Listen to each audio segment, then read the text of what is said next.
እግዚአብሔር እንትን ያሉ በጣም እንትን ትላለህ፣ ትጸላለህ፣ ያለ በጣም ትተሳሰባለህ። በቻልከው መጠን ማለት ነው ወደ እግዚአብሔር ስቀርብ ጸሎቱን ስትጀምር በቃ ለዛ ሰው ማሰብ መጸለይ ምናምን ትጀምራለህ።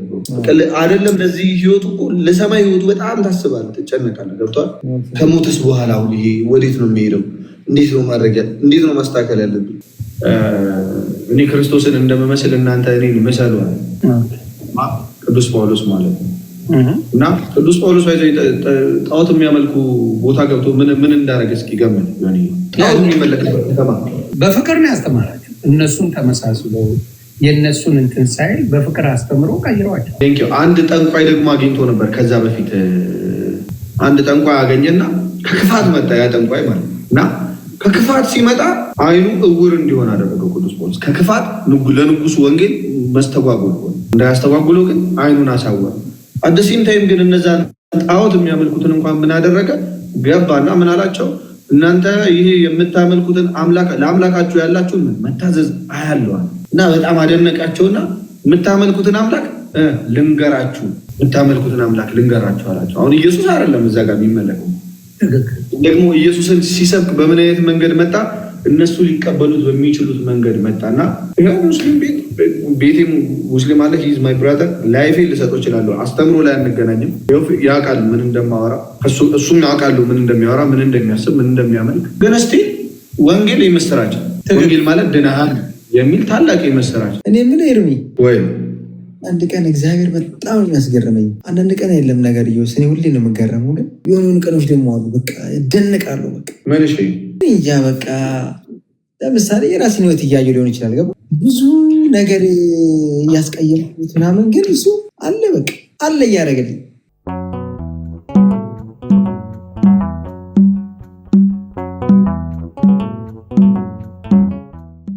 መጀመሪያም አክቹዋሊ እዚህ ሶሻል ሚዲያ ላይ ስመጣ ኖርማል ነገሮች ነበረ መሰራው መጀመሪያ ብዙ እና የተወሰነ ይሄ ቫይኖች ምናምን እሰራ ነበር። እና ከዛ በኋላ ግን ምን መጣ? እኔ ራሴ ጥያቄ መጣብኝ። ክርስትና ላይ አጠቃላይ ክርስትና ላይ ነው። ይህ ትልልቅ ንጽጽር የሚሰሩ አሉ። ዶክተር ዛኪር ምናምን የሚባሉ መዲዳት ዶክተር ዛኪር ምናምን የሚባሉ እና በጣም ጥያቄ ይፈጥርብሃል። አዲስ ለማያነብሰው እንዴት አድርገው የሆነን ጥቅስ ከሆነ ጥቅስ ጋር አገናኝተው እንዲህ ከሆነ እንደዚህ አይደለም ብሎ ልክ እንደሚያምኑ ለምሳሌ ማስረጃ ብለው መስቀል ላይ ተሰቅሎ ያወራውን ቃል ማስረጃ አድርጎ ይነግርሃል። እንደተሰቀለ እኮ አያምኑ። በጣም የሚያስቀኝ አሁን ያን ጊዜ ግን እዛ ገባ ማለቴ ጠቅማኛለች። ማብራት ደረስ ማለቴ ብዙ ዘገባ አለች። ለዛ ነው ገብቶ ሙስሊም ብራዘርስ እኔ ጋ አይመጡ ለክርክር ካለህበት ቤት ውጣ ስትባል ምን ታደርጋለህ? አሁን ብዙ ሰው ማያገናዝበው ነገር ምን አልኳቸው? ምን አልኩኝ? የራሴን ጠየቅኩኝ። ኦኬ እስልምና ላይ ያለው እውነት ምንድን ነው? የሁሉ ሰው የሚገዛው ምንድን ነው ብዬ ስጠይቅ አንድ የሆነች ጥቅስን ያዩት መጀመሪያ ያዩት ማለት ነው። እንትን ላይ ምንድነው ጉግል ላይ ነው ሰርች አደረጉ። የክርስትና ስህተቶች 100 ስህተቶች ተብሎ አለና የእስልምና ስህተቶች ምናምን ብዬ ሰርች አደረጉ። ለምን ዝም ብዬ ወደዛ ምንተና እና ከዛ እስልምና ላይ አንድ የሆነች ቃል አየሁ። መጀመሪያ ምን የምትለች የአሮን እህት ሆይ ብሎ ነው የሚያናግሯት። እና የአሮን እህት ማርያም የምትባል ታውቃለህ? ብሉይ ኪዳን ላይ እንዳለች ብሉይ ኪዳን ላይ አለች። የአሮን እህት የሙሴ እህት ማለት ነው። እና አፊል ላይ እንዲ ይሄ ነገር ትሪክ ነው እንዲ ምናምን መጀመሪያ አይምሮ ላይ ያሰብኩት እሱ ነው። አንዳንድ ኮፒ ፔስት መሆኑን ታርፈዋል። አሚን ኮፒ ፔስቱን በስርዓት አይደለም። በስርዓት ከሆነማ ራሱን ልታም አሁን ኤርሚሻ በስርዓት ያንተን የኤርሚን ንግግር ኮፒ ካረኩትማ ኤርሚሻ ነው ተብሎ ይባላል። አሁን እንደ ዘፈን ሸፈፍ አድርገህ ትመጣለህ። ሸፈፍ አድርገሃል የኔ ነው ብለህ ትወስዳለህ። ያ ደግሞ ለምን መሰለህ ከ300 ዓመት በኋላ ይመጣል ያ ነገር ሆኖ በክርስትና ህይወት በ3ኛው ክፍለ ዘመን ነው አይደል ክርስትና ትልቁ የመጣው። ስለዚህ ከ300 ዓመት በኋላ በ6ኛው መቶ ክፍለ ዘመን ነው እስልምና የመጣው በ6ኛው። ስለዚህ የ300 ዓመት ልዩነት አለ። ኦልሞስት 600 ዓመት ሊሆን ኦልሞስት 600 ግን እንዲሁ እንበለው ተባለና ከ3ኛው ክፍለ ዘመን ክርስትና በደንብ መጣ ገባ። ሌላ ጊዜ አንተም እንዳልከው እኛም እንደምናውቀው የሁሉም ያሉትን በአንድ መጽሐፍ እስኪቀመጥ እስከ 3ኛው ክፍለ ዘመን ፈጅቷል። ስለዚህ አሁን ክርስትና ብለን ስናወራ ከምን እንደምንጀምር ልንገር። አሁን ክርስትና ለምሳሌ ወንጌል ከተባለ ታውቃለህ፣ ቅዱስ ገብርኤል ነው የምስራች ይዞ ይመጣ። ትክክል። ወንጌል ሲባል መስበክ ማለት የምስራቹን መናገር ማለት ነው። ሂደት እንደሆነ ሁልጊዜ ምስራች ይዞ ነው ገብርኤል የሚመጣው። ካየህ የሚደንቁ ምስራቾች ይዞ ነው የሚመጣው። በአዲስ ኪዳን ላይ በጣም ደስ የሚሉ ምስራቾች። አሁን ለእንትና ራሱ ለዘካርያስ ምስራች ሊነግረው ነው የመጣው። ለቅድስት ድንግል ማርያም ምስራች ሊናገር ነው የመጣው። ሌሎችም ላይ ካየህ ምስራች ይዞ አድኖትን ይዞ የሚመጣ የሚላከው እሱ እየደወሉብንም ብራዘር ለፍ እያልኩት መጥቶ ነው እንዳይገባ ብዬ ነው ፊቱ። ኤኒዌይስ ያ ቅዱስ ገብርኤል ነው መጀመሪያ የሰበከው እና ካየህ ደግሞ መልእክቶች ሲጻፉ ቅዱስ ጳውሎስ ለምሳሌ አንደኛ ቆሮንቶስን ሲጽፍ የሆነች የቆሮንቶስ ቤተክርስቲያን አለች፣ የእግዚአብሔር ቤተክርስቲያን ብሎ የቆሮንቶስ ቤተክርስቲያን ብሎ በዛ ውስጥ ደግሞ ችግር ነበር። በቆሮንቶስ ቤተክርስቲያን ውስጥ ምን ያደርጉ ነበረ? ይከፋፈሉ ነበረ ባጠመቋቸው ሰዎች። እኔ ከሌ ነኝ እያሉ ማለት ነው። እና ቅዱስ ጳውሎስ መጽሐፍ አሁን ቆሮንቶስን መጽሐፍ ቅዱስ ብለን እንቀበለዋለን አይደለኛ? ግን ቤተክርስቲያን ተመስርታ ኦልሬዲ ክርስትና ኖሮ ከዛ ከክርስትናው በኋላ ምን አድርጎ በክርስትና ውስጥ ግን አንዳንድ ተከታዮች ባደረጉት ያ መለያየት ምክንያት እንደዚህ መለያየታችሁ ነው ያለው ብሎ ለእነሱ የጻፈው ደብዳቤ ብልለ ነው ይሁንዬ። ክርስትና ብሎ ሲጀመር የሚጀመረው ልክ ጌታ ኢየሱስ ክርስቶስ ምን አለ የምስራችሁ ከተነገረበት ነው እንጂ መጽሐፍ ቅዱስ ከተጠራቀመበት ወይም ደግሞ ይሄ ምንድነው አንድ ላይ ከዚህም የቤተክርስቲያኑ አንድ ላይ ከሆነበት መጽሐፍ ቅዱስ አይደለም። አሚን ክርስትና ሌላ አጋር ቶርሊ ለዛም ነው ያልኩ ለእነሱ አሁን ለመነጋገር የሚያመቸው 600 ስትላቸው ቅሬታ ስለሚያመጡ ኢቭን 300 ብትል ያዋጣል እያልኩ ገብቷል። 600 ተፈጽሟል። ሁለተኛ አሁን በጣም ትልቅ ጥያቄ የሆነብኝ ምን እንደሆነ ታውቃለህ? አሁን ጌታ ኢየሱስ እንደሚመጣ ቀድሞ በትንቢት ተነገረን አይደል?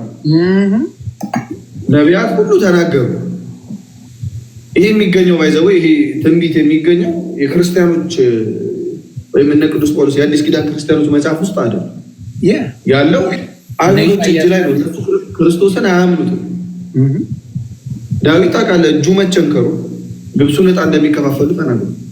ኢቨን እንደማያውቁት ጭምር ደግሞ ኢሳያስ ተናግሯል። እና በእነሱ ተነገረና ከዛ ጌታ መጥቶ ደግሞ እኔ ቀድሜ የተናገርኳችሁ ነኝ አለ። ዮሐንስ ወንጌል ምዕራፍ 8 ላይ ፖለቲካው የት እንደተሰራ ልንገር። የነሱ ፖለቲካ የት ጋር መሰለ? በኢየሱስ ጉዳይ ይመጡና የቱ ጋር መሰለ? ተመልሶ ሄደ ነው ሰማይ ላይ ነው ያለው። ተመልሶ መጥቶ በ70 ዓመቱ ይሞታል አሉ። ለምን አልመጣም ቢሉ ጁሽ ሊሆኑ ነው። አልመጣም ገና ይመጣል ነው የሚሉት አይደለ? ጁሽ ወንድምና ክርስቶስ መሲሁ ገና ይመጣል ነው የሚሉት። ገብተዋል። እነዚህ ደግሞ መጣ ቢባል ክርስቲያኖች አለ ሙሉ ኦርቶዶክስን በለው ካቶሊክን በለው ፔንቴኮስታልን በለው ጆባ ኤኒባዲ ብታመጣው መጥቷል ይላል። ናው ምን ማድረግ አለባቸው? ከዚህ ለየት ያለ አይዲያ ይዘው መምጣት አለባቸው። ምንም ሰማይ ላይ ዱቅ ብሏል ለብቻው። እንደገና እግዚአብሔር ያመጣ አላህ ያመጣውና ከዛ ከ33 ዓመቱ 70 ዓመት ሌላ ዓመት ይጨምርለትና 37 ዓመት ይጨምርለትና ከዛ በኋላ እንደ ሰው ይሞታል ብለው መሀል ላይ ያደረጉት ገባ። ከዚህም ሊጣበቁ ነው። አልመጣም ካሉ ኢየሱስ አይደለም ካሉ ምን ሊሆኑ ጆሽ ሊሆኑ መጥቶ መስቀል ላይ በመስቀል ላይ ሞተዋል ካሉ ሌሎች ልጆች ላስገባ እንደ ነጃኒ ምናምን እየላኩ ይመቸን ከፈለግ ተለህን የተናገርከው ለዛ ጃኒነት ዮኒ እንዴት ናችሁ? ደህና ነሽ? ሰላም ነው ዮኒ። ኤርሚ እንዴት ናት? ፊት ስለተቀየረ አላወኩም ብሮ። አድርገውና ደይቀው አሁን አወኩ። ሰላም ነው? እግዚአብሔር ይመስገን። ሁሉ ሰላም? እንዴት ናቸው? እግዚአብሔር ይመስገን በጣም ሰላም ነው። ኤርሚ እንዴት ነህ? አለ ዮኒ ሻይ እንዴት ነሽ? ጃኒ ስማችን አንድ ሆኖ እኮ ግን ያንተ ማኛ ነው። ያ ሰላም ነው። ታረስ ጃኒ ስላገኘው ደስ ብሎኛል ብሮ። ኧረ ምንም ችግር የለም። ጌም ከሆነ ኤርሚሻዬ እናንተ ተጫወቱ። እኔ እናንተ ጨዋታ እያወራን ነው። ትንሽ ቆይቼ ይመቻችሁ። ጃኒዬም ዮኒ ሰላም ሆንላችሁ። አሜን አሜን። ስለምታከብራቸው ለዛ ይዋይ ወዳጆች ስለሆኑ ለምን ገገመ ምናምን ብለው ደግሞ እንዳይሰማቸው ማድረግ። ስለዚህ መንገድ ገባ። ስለዚህ አልመጣም ቢሉ ጂውሽ ሊሆኑ ገና ይመጣል ቢሉ ጂውሽ ይሆናሉ። መጥቶ ተሰቅሏል ቢሉ ደግሞ ክርስቲያን ይሆናል። ናው ያለው አማራጭ ምንድነው? ከሁለቱ የተለየ ምንድነው? ሰማይ ላይ ዱቅ ብሎ እየጠበቀ ነው ትልና ታወራለህ። እየጠበቀ ነው። ማንም አላለውማ እንደዛ ያለ የለማ ያለ የለም። ስለዚህ ያ ነገር ስለሆነ ነው በዚህ መሀል ብዙ ነገር ሲደረግ ነው። ያንን ነው የምለው እና አንተም የምትለው የአይዲያ ስላለች ነው። ያቺን ስለማቅ ስለሚያውቁ ብዙ ጊዜ በማን አይዲያውን እንዳመጣው ማን ላይ ፎከስ እንደሚደረግ ማን ላይ ከተናገርክ በጣም ቅያሜ እንዳለ አምጪው ላይ ስለሆነ ነው። አምጪው ላይ ነው። በቃ ቅራ የሚለውን ነገር ያመጣው ማን ነው? እምነቱ የመጣው ማን ነው? ያንን እምነት ያስተላልፈው ማን ነው የሚለው ላይ ነው ፎከሱ። ያንን የተናገርክ ጊዜ አለቀል። በቃ ያ ነው ትልቁ ፖይንት። ገባ እንጂ ክርስቲያኖች ብዙ የሚያራርቀን ነገር የለም። ብዙ የምንራራቀው ነገሮች የለም። እውነት ለመናገር እኔ በዛ እኔ በምን አምናለሁ መሰለህ? አሁን ያንተ ሀሳብ ነው። ያው እንደ ሀሳብ የኔ ሀሳብ እንደ ሀሳብ እቀበለዋለሁ። ሀሳብህን ማለት ምን አምናለሁ ዮኒዬ፣ ለምሳሌ በታሪክ ውስጥ ካየ ነው በታሪክ ውስጥ ለክርስትና ማስረጃ የሚሆነው የክርስቶስ ሞትና ትንሣኤ። ትክክል። ያ የክርስቶስ ሞትና ትንሣኤ ለክርስቲያኖች ማስረጃ ነው። ማንም ሰው እሞታለሁ ከዛ እነሳለሁ ብሎ ሞቶ የሚነሳ የለም። ይህ ሰው ደግሞ ምን አይነት ሰው ነው ሞቶ የተነሳው? ዝም ብሎ ድንገት የመጣ የሆነ አስማተኛ ነው ወይ ካልከኝ አይደለም። ቀደምት በነበሩ ነቢያት ቀድሞ የተነገረለት ነው። ትክክል። ቀድሞ የተነገረለት ነው። ከዛ በኋላ ጊዜውን ጠብቆ በመላእክት የምስራች በነቢያት አረጋጋጭነት ነው የመጣው። ከዛ ደግሞ እሱ ራሱ መጥቶ መስክሯል። ስለ ራሱ መሰከረና ከዛ በኋላ ምን አለ? ከሌ ብሎ ሰዎችን ጠራና እነዚህ ስለ እኔ ይናገሩ፣ እነሱን ስሟቸው፣ እነሱን የሚቀበል እኔን ይቀበላል አለ። አሁን ሆኔ ምን እልሃለሁ ለአንተ፣ እኔ እናንተ በጣም የምንተዋወቅ ከሆነ ከኔ ጋር ብዙ ነገር ካሳለፍ ያ ስለ እኔ የሆነ ይህን ነገር ካልኩ መጥቶ የሆነ ሰውዬ ለምሳሌ ከሆነ ከሱዳን አንዱ ሰው መጥቶ ስለ ኤርሚ ልንገራችሁ የታመነ ይሆናል ያውቃል ነው? አይሆንም። የታመነ የሚሆነው ያንተ ቃል፣ ምክንያቱም አብረኸው እና ደግሞ ኢየሱስም ደግሞ አዳምጦ ያለን ከሐዋርያት ነው፣ ተቀበሉ ያለን ከሐዋርያት ነው እንጂ ከሌላ ሰው አይደለም። ሐዋርያት ካልሆኑ ግዴታ ሐዋርያት የሹሟቸው መሆን አለበት። አጠገቡ ያሉትን ሳናምን ሌላ ምን የሚባል ነገር እኮ ነው ያሳቀኝ። የሚያስቀው እኮ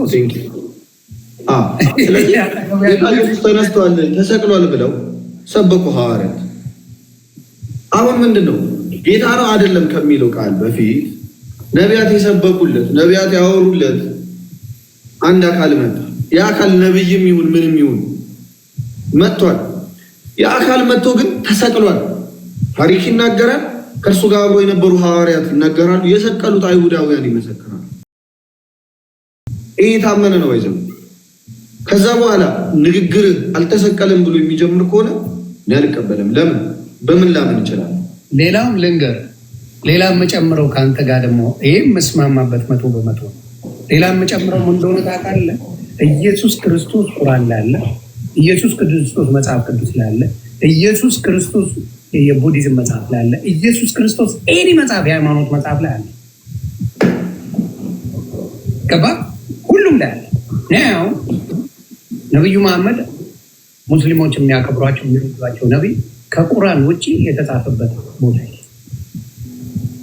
ይሲቦረምሳይ አለ። ሐሳቡ ቢለያይም በክርስቶስ ያለው ሐሳብ የትኛውም እምነት ላይ ቢለያይም ክርስቶስ ሁሉም መጽሐፍ ላይ አለ።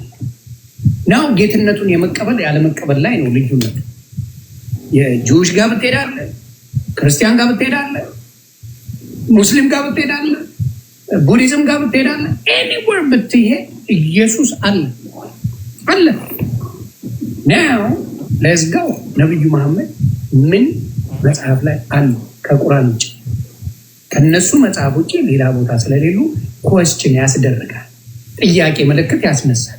ሌላ ቦታ በፍጹም ያልነበረ ማንም በሌላ የማያውቅ ከሆነና አይ በራስ ጽፈ እኔ ነኝ ካልከኝ ናው አምገረ ኮስችን ወደ ምን ሌሎች ሃይማኖቶች ስላንተ አያውቁም። ሌሎች የሚያምኑ ስላንተ የጻፉት ነገር የለም። ታው እንዴት ጻፍከው ብለህ መልሰብም እንትኑም የለም መልሱም የለም።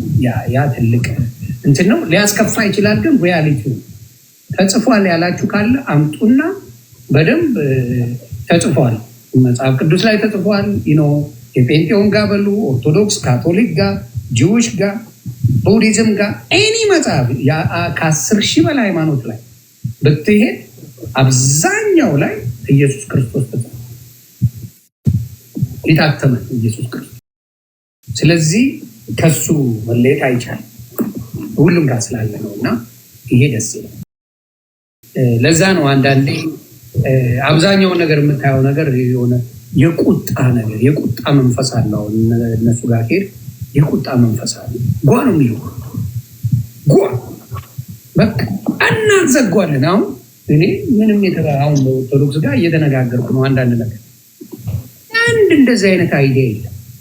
እስቲ አንድ ነገር ትባላለህ እናዘጓለን። በዚህ ወጥቶ በዚህ ገብቶ እንዲህ ተብሏል ተብለ በቃ የእንትን በጣም ያለኝነት በጣም የክፋት መንፈስ አለ፣ የፍቅር መንፈስ አለ። እውነት ምን አለ መሰለህ ዮኒ፣ አሁን ሰዎች በተለይ ኢትዮጵያ ውስጥ አይደለም ኃይለ ቃል ተጠቅመህ ስም ጠርተህ አውርተህ ቀርቶ ስለ ራስህ እምነት እንኳን ፕሪች ስታደርግ አብሮ መኖሩ ምኑ ስላለ እምነቱም ደግሞ የሰዎች የአብዛኛው ሰው እምነት የተወረሰ ከመሆኑ የተወረሰ ቷል። ብሔር እንደምትለው ነገር አላ በቃ ሊደራደረው ከሚል የሚመነጭ ይሆናል ያንዳንዱ እና ህይወታቸው ውስጥ ደግሞ ሁሉም ጋር ታውቃለህ በጣም የሴጣን እርድና ሁሉም ጋር እየሄደው ይላል እንዴ በጣም ሁሉም ጋር ሙስሊሙም ጋር ኦርቶዶክስም ጋር ጴንጤውም ጋር ብትሄድ ይላል ሴጣን። ኦፍ ኮርስ ለምን የት ጋር እንዳለ እንዳይታወቅ ገብቷል። ሁሉም ጋር እየሄደ ይጫወታል። ገጠርም እኮ ይጫወትባቸዋል እኮ በመሳሪያ ያወጣሉ ይላል፣ በምን ወጣሉ ይላል። ገብቷል። በቀለጃ እኮ ነው የሚያደርጋቸው ገጠር። ኤኒዌይስ ከዛ አንጻር ምን ይፈልጋል? እዚህ ፐብሊክ ላይ ስታወራ በጣም ስለ እምነት ሲወራ ጥንቃቄ ይሄ አነጋገር ይፈልጋል። እውነት ለመናገር ጥንቃቄን የመሰለ ነገር የለም። ደግሞ ስህተቶች ራሱ ቢፈጠሩ እንደ ወንድም መማማር፣ ስህተቶች በፍቅር መማማር እንችላለን። እርግጠኛውን ይናገራለሁ። አሁን በክርስትናና በፕሮቴስታንትና በእንትናውን አብረው እኔ የማየው አሁን ሶፊ እነ ፈለገ እነ ልደት ምናምን አብረው ሳይሆኑ በጣም ደስ ነው የሚለው። ይህን ነገር ከእስልምና ጋር ታየዋለህ ወይ? የሙስሊም ወንድሞች ከመንሱር ጀማል ውጭ አብዛኛዎቹ ቀርበው እንደዚህ በፍቅር የሚጨዋወቱት ነገር አለው። ብዙ ጊዜ የለም ጓ ነው የሚሉት። እንደው እድሪስ ያው ከጌም ውጭ ስላልሆነ ነው እንደዚህ በፍቅር የሚመላለሱት ምልልሶች የለም። ጓ ነው የሚሉት። ለምን እንደሆነ ግራ ነው የሚለው። በጣም በጣም በጣም አሁን ሙስሊሞች በብዙ ነገር ላይ ካየ አሁን እያልኩ ፓስተር ሶፊም ሆነ ሌሎች በክርስትና እምነት ያሉ ከኦርቶዶክስ ወንድሞች ጋር ይጨዋወታሉ። ምንም ችግር የለባቸው፣ ይወያያሉ። ብዙ ጊዜ እንደው ባለመስማማት ሊኖር ይችላል፣ ግን በጣም ይወያያሉ። ከሙስሊም ጋር ነገሮች ተገልብጠው ቁጭ ነው፣ ወደ ጸብ ነው የሚሄደው፣ ወደ ጸብ፣ ኃይለኛ ጸብ ነው የሚሄደው እና የኃይለኝነት መንፈስ አለ ሙስሊሞች ወንድሞች ጋር በጣም የሚዘገንን ኃይለኝነት አለ። የሚዘገንን ነው፣ በቃ ህይወት እስከ ማጥፋት የሚደርስ ኃይለኝነት አለ። ይሄ ከምን የመጣ ነው? ከፍቅር የመጣ ነው አይደለም፣ ከተባሉት የመጣ ፋኔል የሚባለውን እልክልሃል። ፋኔል ከእስልምና የመጣ ክርስቲያን ነው እና በቃ ከቤት ነበር ከአንድ አሳያለሁ። በጣም ውስጤን የነካኝ ማንነት ይዞ ፋኔልና ሙስሊም ነው። አጎቱ ነው የሾፈው ሲዘምር አግኝቶት። አክቹዋሊ ይሄኛው እዚህኛው ቤት ያለው እዚህ ቤት ታያለ ሆኒ ይሄኛው ቤት ሙስሊም ነው ልጁ ነው ሙስሊም ነው ልጁ። ኦኬ እስቲ ምንድን ነው መሰለህ የኔ መልከታ ልንገርህ። አሁን የሐዋርያትና የዚህ ዘመን ሰባኪዎችን ልዩነት ልንገርህ። ኦኬ እንደ ሐዋርያት ታውቃለህ፣ አሁን ቅዱስ ጳውሎስ ሲናገር በኃይል እኔ ክርስቶስን እንደምመስል እናንተ እኔን ምሰሉ አለ ቅዱስ ጳውሎስ ማለት ነው። እና ቅዱስ ጳውሎስ ጣዖት የሚያመልኩ ቦታ ገብቶ ምን እንዳደረገ እስኪ ገምት። ጣዖት የሚመለክበት ከተማ በፍቅር ነው ያስተማራቸው። እነሱን ተመሳስሎ የእነሱን እንትን ሳይል በፍቅር አስተምሮ ቀይረዋቸው። አንድ ጠንቋይ ደግሞ አግኝቶ ነበር ከዛ በፊት። አንድ ጠንቋይ አገኘና ከክፋት መጣ ያ ጠንቋይ ማለት ነው። እና ከክፋት ሲመጣ አይኑ እውር እንዲሆን አደረገው ቅዱስ ጳውሎስ። ከክፋት ለንጉሱ ወንጌል መስተጓጉል ሆነ። እንዳያስተጓጉለው ግን አይኑን አሳወረ። አደሲም ታይም ግን እነዛ ጣዖት የሚያመልኩትን እንኳን ምን አደረገ? ገባና ምን አላቸው? እናንተ ይሄ የምታመልኩትን አምላክ ለአምላካችሁ ያላችሁን መታዘዝ አያለዋል። እና በጣም አደነቃቸውና የምታመልኩትን አምላክ ልንገራችሁ፣ የምታመልኩትን አምላክ ልንገራችሁ አላቸው። አሁን ኢየሱስ አይደለም እዛ ጋር የሚመለከው ደግሞ ኢየሱስን ሲሰብክ በምን አይነት መንገድ መጣ? እነሱ ሊቀበሉት በሚችሉት መንገድ መጣና ይኸው ሙስሊም ቤቴ ሙስሊም አለ ሂዝ ማይ ብራዘር ላይፌ ልሰጠው እችላለሁ። አስተምሮ ላይ አንገናኝም። ያውቃል ምን እንደማወራ፣ እሱም ያውቃሉ ምን እንደሚያወራ፣ ምን እንደሚያስብ፣ ምን እንደሚያመልክ። ግን እስቲ ወንጌል የምስራች ወንጌል ማለት ድነሃል የሚል ታላቅ የምስራች ነው እና ይህንን ወንጌል ሐዋርያት ሲሰቡ የሐዋርያት ስራን ካነበብክ እነሱ ምን ያህል መከራን እየተቀበሉ ነገር ግን እነሱ ደግሞ ወንጌልን ደግሞ የሚሰብኩበት መንገድ እነሱ ደግሞ እኔ እኮ አሁን የሚሰብኩት ለምሳሌ ንጽጽር የሚሰሩት ምናምን ሙስሊም ወንድሞችን ታየ ነው በኃይለኝነት የሚመጡ እንደሆነ ይላል አሉ እማቃቸው እዚህ ላይ ባገኘ አጠፋለሁ የሚሉ ሌሎችን አሁን ለምሳሌ እንትና ነበረ ማን ነው የሚባለው ፖለቲካ የሚያወራ ማን ነው የሚባለው ፖለቲካም የሚያወራ አንድ ሙስሊም እንደገና ደግሞ ስለ እምነት የሚከራከር ሲያትል የሚለው ባገኘ አጠፋለሁ የሚሉላ እንትናን ሲለው ነበረ። ዋትስ ሂዝ ኔም እንትናን ታውቁታላችሁ? አዲስ ታይምስን አጠፋለሁ ያለው ማን ነው? ልጅ ማን ነው? እና ብዙዎች አሉ። አሁን ስለ ቢላል የሚባል ልጅ ቢላል የሚባለው እንነጋገር ይላል ስለ እምነት እና አንተ አውጥተህ ስትናገር በጣም ይናደዳል። እሱ እኮ የፈለገውን ያወራል። ናው the minute you say something about it ቢላል የሚባል ሌላ ማሜ ስልጤውን ማምጣት ይችላል። ሌሎችም ማመን በንጽጽር ላይ ይሰራሉ የሚሉ ሰዎች በጣም የተረጋጉ አይደሉም። አሁን ለምሳሌ በኦርቶዶክስም ሆነ በፕሮቴስታንት ወንድሞች በንጽጽር የሚሰሩ መሲ ጎበዝ ናት። አሁን መሲን አመሰግናታለሁ። መሲ የምትባል ሙስሊም አለች ታውቃለህ? መሰረት የምትባል እሷም የተረጋጋች ልጅ ናት። እኔ እሷ ትመቸኛለች። በስነ ስርዓት እንደዚህ የምትለው ነገር አለ። ሌሎቹ ግን በኃይለኝነት የተሞላ ነገር ህዝቡ እያልኩ አይደለም። ህዝቡ በኦርቶዶክስን ብትወስደው፣ በሙስሊም ብትወስደው፣ በፕሮቴስታንት መልካም ሰዎች ናቸው። በንግግር በአንጻራዊ ነገር የሚሰሩ ሙስሊም ወንድሞች ግን ኤክስትሪሚስቶች ናቸው። በጣም የሚደቅ ስላየውም ማስረጃዎችም ስላለ this is crazy። ለምን ተረጋግተው መስበክን ተረጋግተው መነጋገር ምንድን ለመወያየት ነው አይደል? እኔ እናንተ አሁን እየተወያየ እንደዚህ መወያየት አይችሉም። አክቹዋሊ የሚችሉ ልጆች አሉ።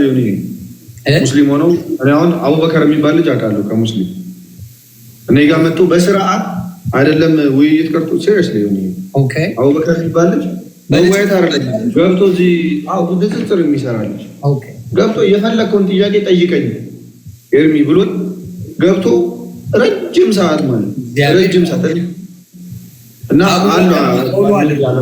እኔ አሁን ይኸውልህ በመልካም አሉ ለመሰለ አንዳንዶቹ ሙስሊም እንዲፈራም እንዲጠላም የሚያደርጉት አንዳንድ ሰዎች አሉ። አሁን እንደዚህ አይነት ሰው ቢኖር ሰዎች ሄደው ይጠይቃሉ ያልገባቸው ገብቷል። እንደዚህ አይነት ሰዎች አሁን ሊመሰገኑ ይገባል።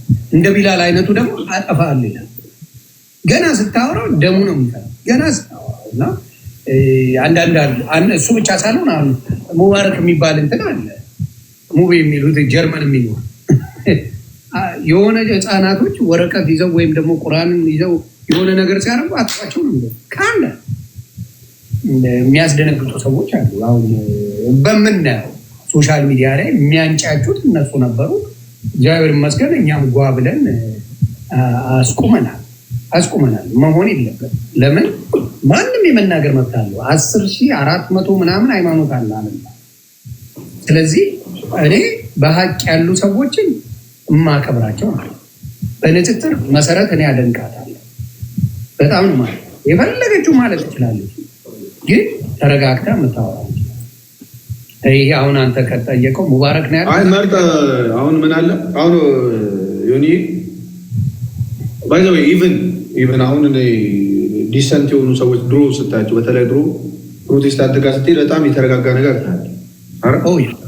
በጣም ኤክስትሪም በጣም የተረጋጉ ነገሮች ታያለህ። አወራራቸው ምናቸው እና አሁን አንድ ታውቃለህ ከፕሮቴስታንትም ኢቨን ከኦርቶዶክስም አሉ አወራራቸው በጣም ደስ የማይል ኦርቶዶክስ አሁን ምን ማድረግ ነው አንድ ያለበት ሶሻል ሚዲያ ላይ ካለ አሪፍ ልጆች ካሉ ለምሳሌ ነገርኩህ አንድ አቡበከር ካለ መርጠ ስለ እስልምና አሁን ለምሳሌ እኔ ስለ እስልምና ማወቅ ከፈለኩ ጠይቋለሁ። እሱ በጣም ላይክ ተረጋጋ ማይሳደብ እምነት ለምሳሌ እምነት ልዩነት መናገር መሳደብ አይደለም። እኔ አሁን ቅድም እየተናገርኩ ነበር ያለንን ልዩነት ገብቶሃል። ለምሳሌ አልተሰቀለ የሚለውን ቃል አላምነውም። ምን ያልተሰቀለ ኢየሱስ አላውቅም ፐርሰናል አለቀ። ይሄም መመሰከረው ነው እስከ ሞት ድረስ። አሁን ፐርሰናሊ ግን እኛ ራሱ የምንናገርበት መንገድ ወይም ደግሞ እኛ እዚህ ሶሻል ሚዲያ ላይ ብዙ ሰው ተመልካች ሲኖረንና የምንናገርበት መንገድ ምን ያደርጋል? ከታች ያለውን ህዝቡን ምን ያደርጋል? ያስቆጣል። አጌንስት መሆን ራሱ አንዳንድ ሰው እምነት ሌላ መሆን እኮ ሊያስቆጣው ይችላል። ግን ያን ሰው ሃንድል ማድረግ ያለበት ሰው ሰብስቦ የሚያወራው ሰው ከዛ አንጻር እንትን ብዬ አምናለሁ። ግን ዞሮ ጌታ ኢየሱስ ክርስቶስ እውነተኛ ጌታ ነው። በቃ አሜን። እውነተኛ ጌታ ነው። ይሄ ነው የሚያስማው። አሜን። ይሄ እውነት ነው። ባይዘው ክርክር አይደለም፣ ውይይት አይደለም፣ ጭቅጭቅ አይደለም፣ መሰዳደብ አይደለም። ይሄ ፋክት ነው። ይህ በነቢያት የተሰበከ ነው። በክርስቶስም ያለ ነው። ወደፊትም እስከ ዓለም ፍጻሜ ድረስ ከእናንተ ጋር ነኝ ብሏል ጌታ ኢየሱስ ክርስቶስ። እስከዛ ድረስ እስከ ዓለም ፍጻሜ ድረስ ጌታ ኢየሱስ በክብሩ እስኪገለጥ ድረስ ሰዎች ሁሉ ሊሰሙት የሚገባው ቃል ነው። ስራች ነው። እያንዳንዱ ያለ ስለ ጌታ ለመመስከር ነው። እያንዳንዱ ምክንያት ሆነ የመጡ ስለ ኢየሱስ ክርስቶስ ለመመስከር ነው እና ኢየሱስ ጌታ ነው። ሰምታችኋል። ይሄ ነው በጣም ለዚህም ነው ወንጌል የሚያውቁ ሰዎች ጌታን ያውቁታል ምለው። ለዛ ወንጌል የሚያውቁ ጌታ ነው። ለዚህ ነው አንተም ይሄን ነገር በኮንፊደንስ ምታው ማተብ አድርገህ በኮንፊደንስ ምታው። ባለፈው አይቼ ትንሽ ቀር ብሎ ነበር። በአንተ ሳይሆን እንትና ሲነጋገሩ አይታል። ቪዲዮ የተዘዋወረ ፋሲካና እንዳልክ እሺ እና ኢየሱስ 3 ጊዜ በይ ሲላል ሌላ ቅጣት ቅጣኝ 3 ጊዜ ኢየሱስ እሱ ራሱ ለምን ግን እኮ ይሁን ምን አለ መሰለህ አሁን ኢየሱስ ማለት አባቶቻችን ታውቃለህ ስሙን ይሰግዳሉ ስሙን ሲጠሩ በጣም ደሞስት እኮ በጣም ከፍ ያለ ስም እኮ ኢየሱስ ክርስቶስ ቅጣት ላይ ጌም ላይ ዝም ብለህ አላነበብንም በልቡ በአፉ የሚመሰክርልኝ እኔ በአባቴ ለማን ነው መሰካሪው አሁን ለምሳሌ ላንተ ዮኒዬ ላንተ ለምሳሌ መጥቼ ኢየሱስ ጌታ ነው ብሎ እንደ ሞቲቬሽናል ስፒክ አይነት ነገር አይደለም መናገር ያለብኝ ምንድነው ኖ በፍቅር ነው የጠየቀው ቪዲዮ ሁለት ክርስቲያኖች ለምሳሌ ኢየሱስ ጌታ ለምሳሌ በልብ ብታምን በአፍ ብትመሰክር የሚል ቃል አለ አይደል?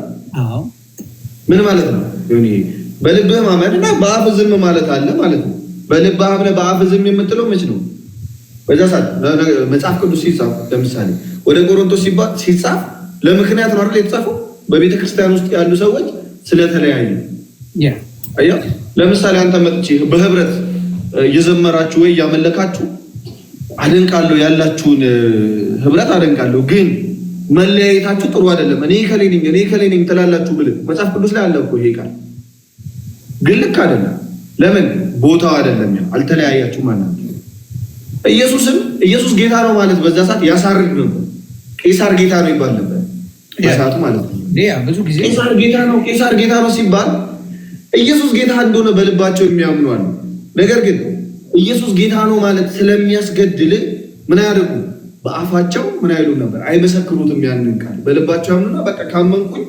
ማመኔ ነው ዋናው አይነት ነገር ማለት ነው ስለዚህ ምን ማድረግ አለባችሁ ያለ ነው በልባችሁ ብታምኑ ሰይፍ ፈርታችሁ ብትክዱኝ በአፋችሁ ግን ባትመሰክሩ ምን አደርጋችኋለሁ አትድኑም በአፋችሁ መመስከር ጭምር ነው የሚያድናችሁ ለማለት ነው እንጂ ስለዚህ አሁን ደንብ አለበት ማንም በማይገል ሰዓት ብትመሰክርለት ምንም በማይፈጠር ሰዓት ኢየሱስ ጌታ ነው ማለት ነው እንዴት ያስፈራል እስቲ ዘግብ አክቹአሊ ብለዋለች የሆነ ቪዲዮ አይቻለሁ አክቹአሊ መጨረሻ ነው ተናንቋት መጨረሻ አለችው ሰዎች የመሰለ ዮኒ ማርያም ልጅ ኢየሱስ ክርስቶስ ብላ አለች አየህ ቀጥ ነው ገባ አሁን የማያስገድል ታይም ነው ገብቷል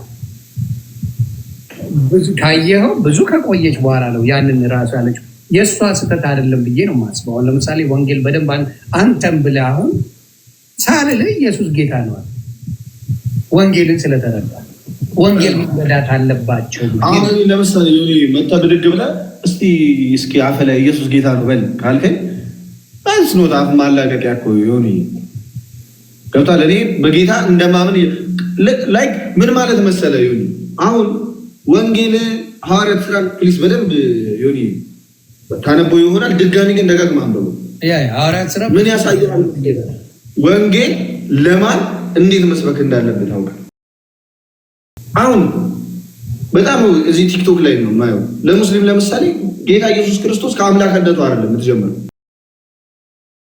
አምላክነቱ አልጀመረ ሐዋርያት ሲያስተምሩ ጌታ ኢየሱስ ራሱ ሲመጣ መጀመሪያ የሚናገረው ቃል እውነት መሆኑን ማሳወቅ ነበረ አላማው አይደል ስለዚህ አንተ እያልከኝ ያለው አሁን ማረገው ቦታው ላይ አይደለም የተናገረው ነው እያልከኝ ያለው የምትልበት ፐርፐዝ ያስፈልጋል ኢየሱስ ጌታ ነው ስትል ለምሳሌ ዮኒ እኔ እናንተ እንደ ሞቲቬሽናል ኢየሱስ ጌታ ነው የምንለው አይደለም ያ አንደኛ ማመንህን ማረጋገጫ ነው ኢየሱስ ጌታ ነው ስትል ሰይፍ ሲኖር ሁለተኛ የማያምን ሰው የምታሳምንበት ምስክርነት አይደል ምስክር ማለት አንድ የማያምን ሰው አንድ የሚያምን ሰው አንድ ደግሞ መካከለኛ ያስፈልጋል ለምስክር ዳኛ ያስፈልጋል አይደል እንጂ እኔ እናንተ ለምሳሌ ይሄ ነገር ሃይላንድ ለመሆን ምስክር አያስፈልገንም ሁለታችንም እናምናለን አይደል ምስክርነት ማለት በማያምንና በሚያምን ሰው መካከል ያለ ሃይላንድ አይደለም ብራንዱ ሌላ ነው ብለህ ላሸነፈ እኮ ይችላል አክቹአሊ ሃይላንድ አይደለም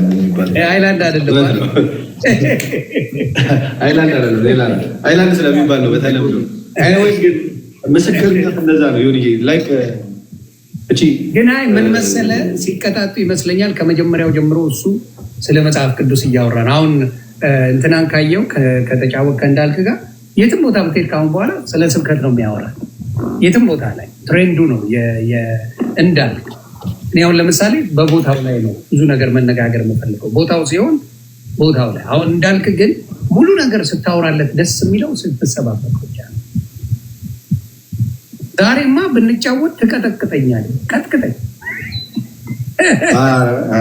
እያለ መብት ነው እና ገብተዋል። ብዙ ጊዜ አሁን እንዳልክን ካየኸው በየትኛውም በኩል እኔ ሪያውን ቴስት አደረኩት። ምን አልኩት መሰለህ? አብረን እያወራን ስለጌታ ቤታየውን ብታገባ ደስ ይለኛል።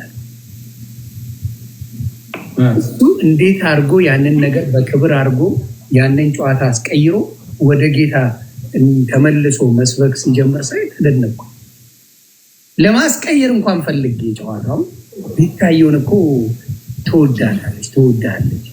ትወዳታለህ እና ብትሆንልህ እንደው እንደሚስት እሷም ሲንግል ሳትሆን አትቀርም መሰለኝ ምናምን አልኩትና አይ በጌታ ፍቅር እወዳታለሁ።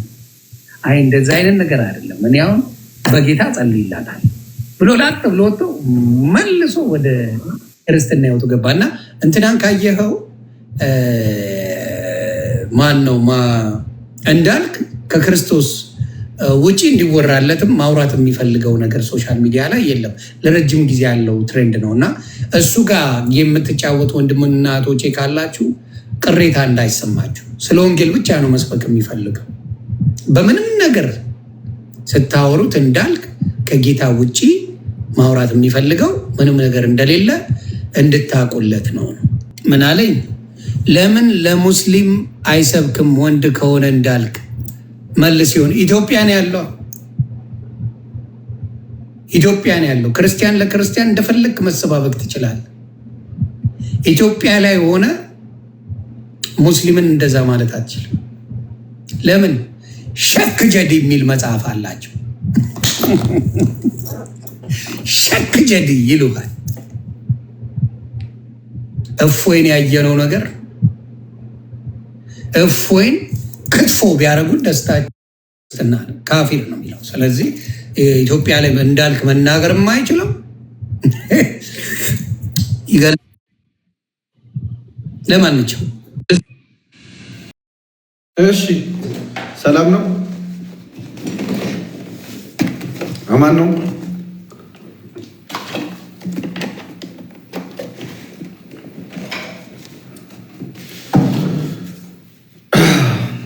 ኤኒዌይስ እንደዚያ ነገር አናውቅም እኛ ኢትዮጵያ ውስጥ እንደዚያ ነገር የለም። እስካሁን አልሰማሁም።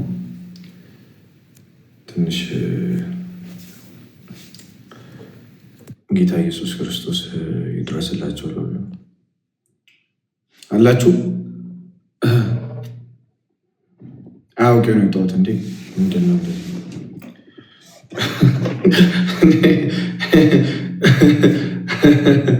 እንዴ?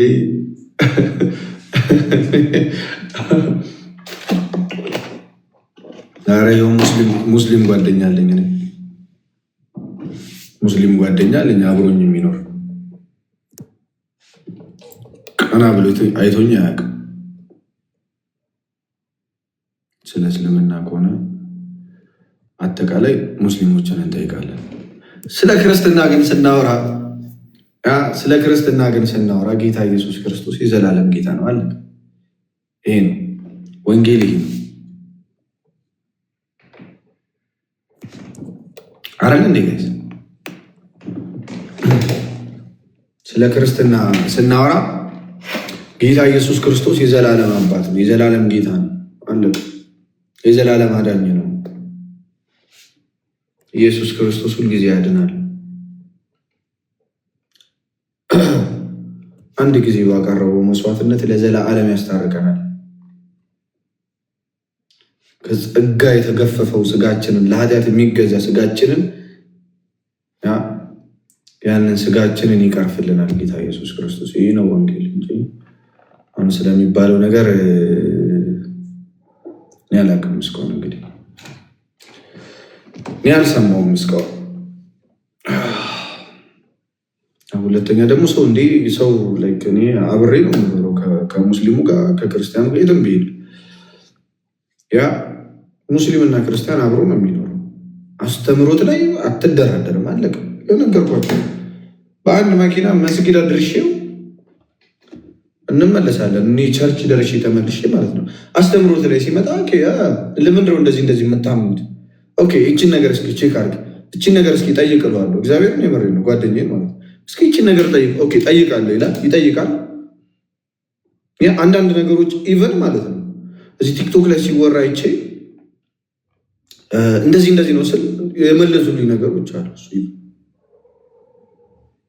ስለዚህ በዚህ መንገድ መነጋገር ነው እንጂ አሁን በዚህ መንገድማ የትኛው ሰው ወንጌልን ይሰማል?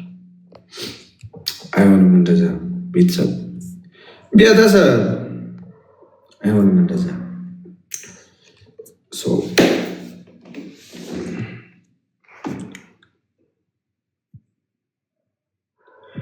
ለአይሁድ ሃይማኖት ተከታታይ የውይይት ጥሪ። አይሁዶች አሉ ኢትዮጵያ ውስጥ ብዙ የሉም እኮ ጋይስ። ሶሻል ሚዲያ ላይ ያሉ ብላችሁ ነው። አሁን እኮ አይሁዶች ብዙም ሶሻል ሚዲያው ላይ እነዚህ እስራኤል ያሉ ሰዎች ካልሆኑ ብዙም ያለው አይመስለኝም። ተጨነቅን እኮ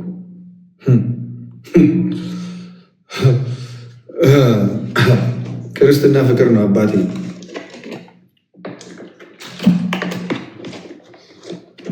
ክርስትና ፍቅር ነው። ሙስሊምን የማትወድ ክርስቲያን ካለ ክርስቲያን አይደለም፣ ይቀራል። ትንሽ ከክርስትና ጎልሃል ማለት ነው።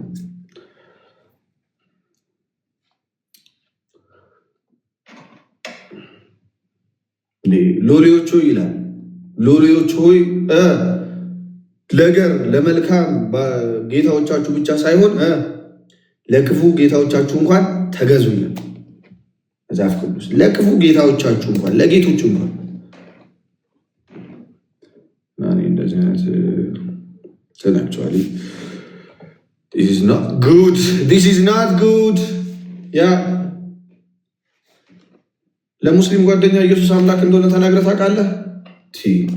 ኤርሜ ሪኮ ነኝ። አንተ ኤርሜ ሪኮ ነኝ ፓፓ። ዝም ብዬ ግን እንጂ እንደዚህ ብዬ ኢየሱስ ጌታ ነው እንደዚህ ካልኩት አበደ ነው የሚለኝ። አበደን ብቻ አይደለም የሚለኝ፣ እንደዛ አይደለም ግን ትምህርቱ ተነግሯል። የጌታን ትምህርት ጌታ እንደዚህ ነው። እኛ ክርስቲያኖች ጌታ ኢየሱስ ክርስቶስን አምላክ ነው የምንለው በዚህ ምክንያት ነው። ኦኬ የእናንተስ ትምህርታችሁ እንዴት ነው የምትረዱት? እሺ ሰው ከዛ አይምሮ አለው፣ ጭንቅላት አለው። ከዛ ይሄ ጭንቅላት ደግሞ እግዚአብሔር የሰጠው ጭንቅላት አገናዝቦ ክፉና ደጉን አውቆ ወደ እውነተኛው እንዲደርስ ለኢየሱስ እብድ ብትባል ይሄ እኮ በጣም መሀይምነት ፕሮማክስ እኮ እብድ የምትባለው ለኢየሱስ ምን ስታደርግ? ኢየሱስ ጌታ ነው ስላልከው ይቀየራል ያ ሰውዬ? አይደለም፣ እንደዛ አይደለም። ማን አደረገ እንደዛ? ማንም ባይዘው ማንም። ትምህርቱን አሳያቸዋለሁ። ትምህርቱ ሰሚዎችን ያማከለ ነው። ይህ መጽሐፍ ቅዱስን ዝም ብሎ ጥራዝ ነጠቅ እውቀት ያለው ሰው ነው ባይዘው እንደዚህ አይነት ነው የሚሆነው። ትምህርቱ ሁልጊዜም ማለት ነው መፈክር አይደለም። ይህ ክርስቶስ ጌትነት ትምህርት ነው፣ እውቀት ነው፣ ሃይማኖት ነው፣ መገለጥ ነው። ጌታ ኢየሱስ ክርስቶስ ገልጦ ለሐዋርያት ያስተማረው፣ ሐዋርያት ደግሞ ለዓለም የሰበኩት ነው። ሐዋርያት ሲሰብኩ ለአሕዛብና ለአይሁድ እንኳን ተመሳሳይ አይነት አሰባበቅ አይሰብኩም ነበር። ጌታ ኢየሱስ ራሱ እኔ ጌታ ነኝ ብሎ ነው እንደመጣው አለ እንዴ? ኢየሱስ ራሱ እኔ ጌታ ነኝ ተቀበሉኝ አለ እንዴ? አለ። ሐዋርያት ኢየሱስ ጌታ ነው ተቀበሉኝ ያዙ። እንደዛ ነው። በጣም ባይዘው በጣም ፕሊዝ ጋይስ ከክፋት እንዳታዩት እሺ። የሐዋርያት ስራን አንብቡ። በቃ በጣም ነው የምትረዱት። ባይዘው ለአይሁድ እንዴት አድርገው የሚሰብኩበት መንገድ እንዴት ደስ እንደሚል ከመጽሐፋቸው ይጠቅሳሉ። ዳዊት እንደዚህ ብሎ እንደተናገረው ጌታ ኢየሱስ እንደዚህ ከሰማይ የመጣ እንደዚህ ያደረገ ብለው ተንትነው ፈዘው ነው የሚሰሟቸው። አሰቡት እንዴት አድርገው እንደሚሰሟቸው በጌታ እና በአሁን ጊዜ ደግሞ ወንጌል ሰባኪ ነን፣ በአቅማችን ሁላችንም ወንጌል እንሰብካለን እንላለን አይደል? እና የእኛን ደግሞ አየሁት። እንዴት ጣዖት አምላኪዎች እንደሚሰብኩ፣ እንዴት አሕዛብ እንደሚሰብኩ፣ እንዴት ደግሞ አይሁድን እንደሚሰብኩ ሐዋርያትን ብታያቸው የሚመጡበት መንገድ ማለት ነው። ከላይ ጀምሮ ነው የሚነግሯቸው። ዝም ብሎ ብድግ ብሎ አይደለም የሚያወሩት። እሺ ምን እንደሚሉ ታውቃላችሁ? እሺ እንዲህ ይላል። ለምሳሌ አዳምጠው እንደሚ የሐዋርያት ሥራ ምዕራፍ 2 ጀምሮ ላንብብልን። አንተ ብታየው አንድ ክርስቲያን ነኝ ብሎ የሚያምን ሰው የክርስቶስን ጌትነቱን ላይ ያጠራጥረዋል። የሚሰብኩበት መንገድ ማለት ነው። መጀመሪያ ለምን ለአይሁድ ሲሰበክ መጀመሪያ ከእግዚአብሔር መምጣቱን ነው መግለጽ የተፈለገው። ሹመቱ ከእግዚአብሔር መሆኑን ነው መግለጽ የተፈለገው። እሺ ከዛ በኋላ ነው የሚያስተምሯቸው። ለምሳሌ እንዲህ ይላል ቅዱስ ጳውሎስ ሲሰብክ ማለት ነው። እሺ የእስራኤል ሰዎች ሆይ አለ። እንግዲህ የእስራኤል ሰዎች ሊያወራ ነው። ይህንን ቃል ስሙ፣ ራሳችሁም እንደምታውቁ የናዝሬቱ ኢየሱስ እግዚአብሔር በመካከላችሁ በእርሱ በኩል ባደረገው ተአምራትና በድንቆች በምልክቶችም ከእግዚአብሔር ዘንድ ለእናንተ የተገለጠ ሰው ነበረ። እርሱም በእግዚአብሔር በተወሰነው ሐሳቡና በቀደመው እውቀቱ ተሰጥቶ በአመፀኞች እጅ ሰቅላችሁ ገደላችሁት። ተመልከቱ አመጣጡ። እግዚአብሔር ግን የሞትን ጣር አጥፍቶ አስነሳው፣ ሞት ይይዘው ዘንድ አልቻለምና። ዳዊት ስለ እርሱ እንዲህ ይላልና ጌታን ሁል ጊዜ በፊት ያየዋለሁ፣ እንዳልታወክ በቀኜ ነውና። ስለዚህ ልቤን ደስ አለው፣ ልሳኔም ሐሴት አደረገ። ደግሞም ሥጋዬ በተስፋ ያድራል። ነፍሴን በሲኦል አትተዋትምና ቅዱስህንም መበዝበዝ ያይ ዘንድ አትሰጠውም። የሕይወትን መንገድ አስታወቅኸኝ፣ ከፊትህ ጋር ደስታን ትሞላብኛለህ። ወንድሞች ሆይ ስለ አባቶች አለቃ ስለ ዳዊት እንደሞተም እንደተቀበረም ለእናንተ ግልጥ እናገር ዘንድ ፍቀዱልኝ። መቃብሩም እስከ ዛሬ በእኛ ዘንድ ነው። ነቢይ ስለሆነ ከወገቡም ፍሬ በዙፋኑ ያስቀምጥ ዘንድ እግዚአብሔር መሐላ እንደማለለት ስላወቀ ስለ ክርስቶስ ትንሣኤ አስቀድሞ ነፍሱ በሲኦል እንዳልቀረች ሥጋውን መበስበስን እንዳላየ ተናገረ። ይህን ኢየሱስን እግዚአብሔር አስነሳው። ለዚህም ነገር እኛ ሁላችን ምስክሮች ነን። ስለዚህ በእግዚአብሔር ቀኝ ከፍ ከፍ ብሏል ብሎና የመንፈስ ቅዱስን የተስፋ ቃል ከአብ ተቀብሎ ይህን እናንተ አሁን የምታዩትንና የምትሰሙትን አፈሰሰው። ዳዊት ወደ ሰማያት አልወጣምና፣ ነገር ግን እርሱ አለ፣ ጌታዬን ጠላቶችህን የእግርህ መረገጫ እስካደርግ ድረስ እንግዲህ የእናንተ የሰቀላችሁት ኢየሱስን እግዚአብሔር ጌታም ክርስቶስም እንዳደረገው የእስራኤል ወገን ሁሉ በእርግጥ ይወቅ።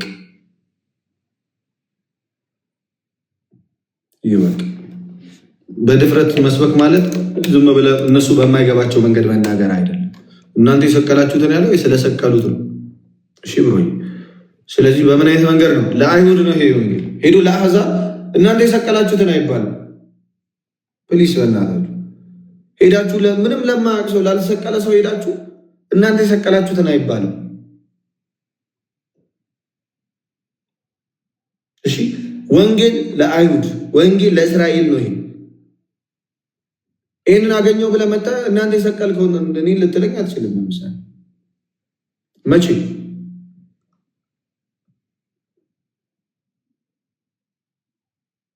ስለዚህ ለነዛ ለእስራኤል ህዝቦች ግን እንደዚህ ተሰብኳል ወንጌል።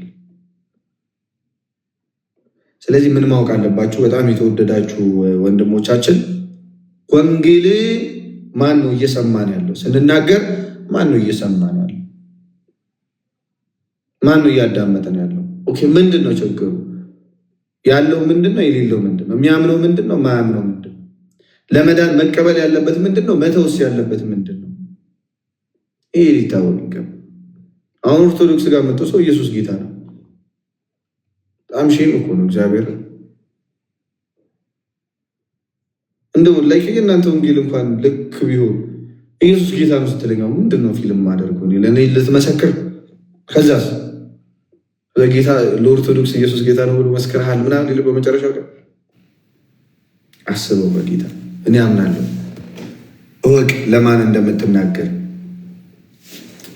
ጴጥሮስ ተንበጫበጫ አላልኩም።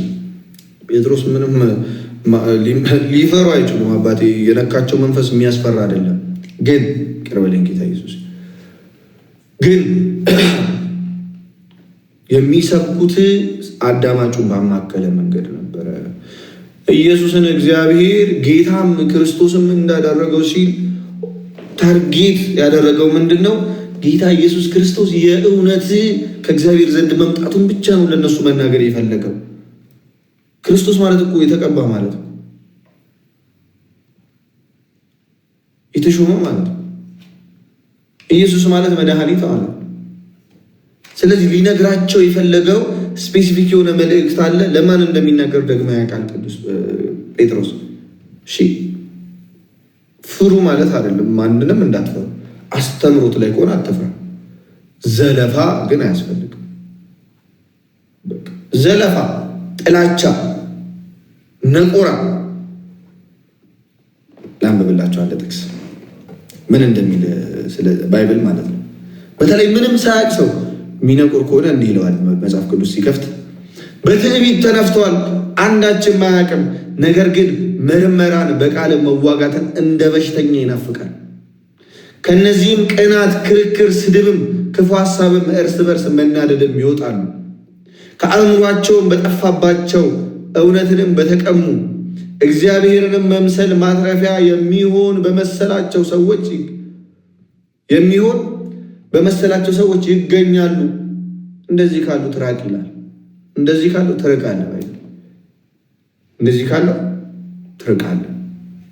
ኑሮ ይበቃኛል የሚለው ግን እግዚአብሔርን መምሰል እጅግ ማትረፊያ ነው ይላል። ስለዚህ እኔ አክቹዋሊ አይደለም እንደዚህ አይነት ወሬ ይሄ በሽሽቁን እንኳን አልደገፈም። ብዙ ደስ ያለኝ አልደገፈም ጋይስ። በፕሮቴስታንትም ቢሆን አንድ ሰው ሙስሊምም ቢሆን የፈለገ እምነት ቢሆን አንደኛ መጥላት የሚለው ቃል በኢየሱስ እኔ እንግዲህ እኔ የማልጠላውን እግዚአብሔር ይጠላል። በኢየሱስ እግዚአብሔር ምን ያህል ፍቅር እንደሆነ ታውቃላችሁ። እግዚአብሔር ምን ያህል ፍቅር እንደሆነ ታውቃላችሁ። በቃ እና እኔ ደግሞ ምን ያህል ክፉ እንደሆንኩ ራሴን አውቀዋለሁ። እና እኔ የማልጠላውን እግዚአብሔር ይጠላል። ሰውየውን ማለት ነው። በፍጹም አይጠላም። ሊጠላው አይችልም። አስተምሮት ግን ሊወደድ አይችልም። ክርስቶስ የሚቃወም አስተምሮት ሊወደድ አይችልም። አልወዱ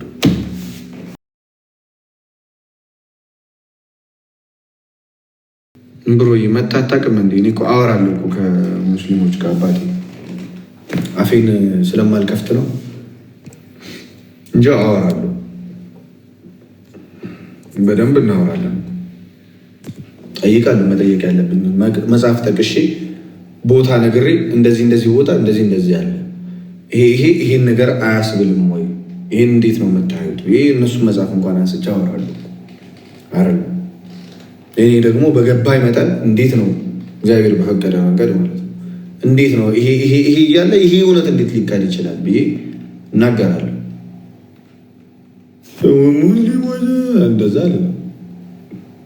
እንደዛ ወደፊትም ማለት ነው በኢየሱስ ጴንጤዎች እኮ እንደዚህ አድርገው አንዱ ነብይ እንደዚህ አድርገው ብሎ እንደዛ አለ። በኢየሱስ ምን አገባ? ግል ቸርች የለኝ ገንዘብ የምሰበሰብበት ያለኝን እውነት ለማውራት ያህል ከጌን በተረፈችኝ ጊዜ ማውራ ሰውዬ ቅዱስ ጳውሎስ ሕይወቱን ሙሉ ለክርስቶስ ሲሰጥ ቅዱስ ጳውሎስ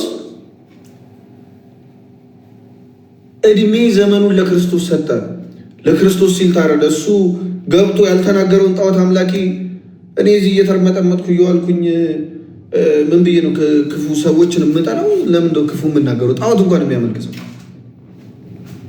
እኔ ኢሉምናቲ ራሱ ብዙ ሰዎችን አልጠላም። ይቅርታ አድርጉልኝ ከደበራችሁ። ኢሉምናቲ እንኳን ቢሆን አገባኝ። አስተምሮት እኔ ካላችሁ ከአንድ አስተምሮት ውጭ ያለው ሁሉ ሊወደድ አይችልም። አለቀ። ሰዎቹን ግን እኔ ሁሉንም እወዳለሁ። ኢሉምናቲም ቢሆን ያድነኛል ብሎ የሚገዛ ሁሉ ማለት ነው ኦን ፐርፐዝ እግዚአብሔርን የሚዋጋ ካልሆነ ፎርሹር ፕሮቴስታንት፣ ሙስሊም፣ ኦርቶዶክስ ምን ብሎ ነው የሚያምኑት? አንድ የፈጠረን አካል አለ። ያንን አካል ምን እናድርግ ነው? እንገዛ ነው እንገዛው እና ከዛ አንጻር ነው የሚናገሩት። ከተናገሩ ላይክ መቼስ አምላክን እንካደው ብሎ አለ እሱ እኮ ነው ልዩነታውን ችግሩ። አሁን አፕሪሼት አናደርግም እንደዚህ አይነት ፍጥረት። አሁን ኢሉሚናቲዎችም የሚያመልኩበት መንገድ አምላክን እንካደው እንዋጋው ከሆነ ያንን ልትደግፍ አልችልም በምንም ምክንያት። አስተምሮቱን አክቹዋሊ ያኛውንም አትደግፈውም ሌላው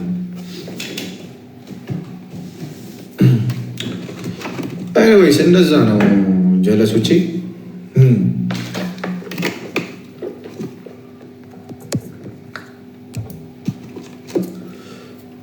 ናርዲ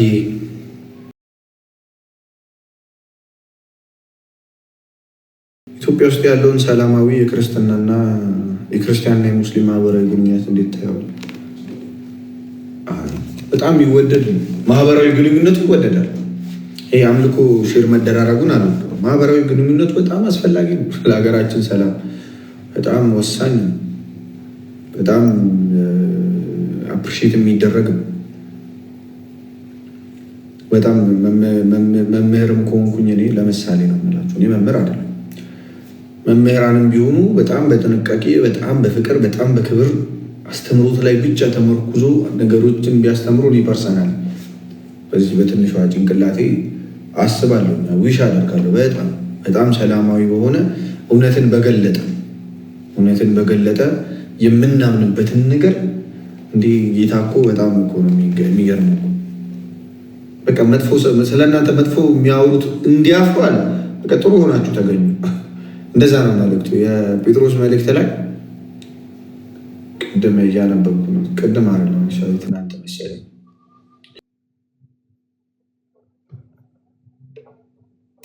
ማቴዎስ ላይም አለ። ጴጥሮስ ላይ እየፈለጉት ነበር። አክቹዋሊ አንድ ቃል ነበረ እንዲህ ይላል፣ እናንተ የዓለም ብርሃን ናችሁ። በተራራ ላይ ያለች ከተማ ልትሰወር አትችልም፣ አይቻላትም። መብራትንም አብርተው ከዕንቅብ በታች አይደለም እንጂ በመቅረዙ ላይ ያኖሩታል፣ በቤቱም ላሉት ሁሉም ያበራል። መልካሙን ስራችሁን አይተው በሰማያት ያለውን አባታችሁን እንዲያከብሩ ብርሃናችሁ እንዲሁ በሰው ፊት ይብራል። ብርሃናችሁ ግን ምን በሰው ፊት ይብራል። ለምሳሌ ኢየሱስ ጌታ ነው ምናምን እያልኩ አንድ ሰው ስለ ክርስቶስ ጌትነት እየነገርከው ጓደኛ ሆኖ ሙስሊም ጓደኛ ኖሮ ፕሮቴስታንት ጓደኛ ኖሯችሁ ስለ ክርስቶስ ጌትነት ተመሰከራላችሁ። ልክ መስከራችሁ ግን መጨረሻ ላይ ዘፈን ሞቅ ያለ ዘፈን እየሰማችሁ ሞቅ እያደረጋችሁት ሲያይ ምን ያደርጋል? ጨለማ ያለ እናንተ ላይ አያችሁ። ይሄ ነገር መንፈስ የለውም። አያችሁ፣ የፈለገ አንዳንድ ነገሮች እኮ ህይወታችሁ ውስጥ አይታችሁ አትሳቡ። የሆነ የእምነት ጽናት ስታዩ እንዲህ ምን ቢኖር ነው እዛ አትሉ ይባላል። እንደዛ ልክ እንደዛ ነው። አሁን እግዚአብሔር በህይወት የሚሰበካል። ለጋስ ስትሆኑ፣ መልካም ስትሆኑ፣ ካፋችሁ ለሚወጣው ለእያንዳንዱ ቃል ስትጠነቀቁ በአቅራቢያቸው ያሉ ሰዎች መጠየቅ ይጀምራሉ። ምንድን ነው ይሄ ልጅ የተለየ ያገኘው ነገር ምንድን ነው ያለው ነገር ብለው ብርሃናችሁን ያያሉ። ልክ ብርሃን በአምፖል ሁል ጊዜ ከላይ ይቀመጣል ከፍ ብሎ ለምን ቤቱን ሁሉ እንዲያበራው፣ ልክ እንደዛው ማለት ነው። ልክ እንደዛው እግዚአብሔርን ትገልጡታላችሁ። እንደዛ ብርሃን ሆናችሁ ማለት ነው። እንደዛ ካልሆነ ጨለማ ውስጥ ሆናችሁ ስለ ብርሃን ብትናገሩ ማን ሊያምናችሁ ይችላል? ጨለማ ቤት ውስጥ ሆናችሁ የአምፖል አሰራርና ጥቅሞች ይሄ አምፖል ይሄን ያህል ብትሉ በጨለማ ውስጥ ከሆናችሁ ማንም ሊያዳመጣችሁ አይችሉም። ልክ እንደዛው በብርሃን ስንሆን ግን ያለ ብዙዎች ምን እንሆናለን? ብርሃን እንሆናለን። ፍቅር ሳይኖር ውስጣችሁ ጥላቻ እያላችሁ ለምሳሌ ከሌኮ እንደዚህ ነው እያላችሁ አደሴም ታይም የያዛችሁት ነገር እውነትም ቢሆን ስለ አምፖል ማውራት እኮ ልክ ነው። ስለ መብራት ማውራት፣ ስለ ብርሃን ማውራት እኮ ልክ ነው። እንዴ ግን የሚመለከታችሁን ሰው አንድ ስለ ብርሃን የማያውቅን ሰው ቲዮሪው ብቻ ምን ያደርገው ሊያድነው አይችልም። መናገሩ ብቻ ሊያድነው አይችልም።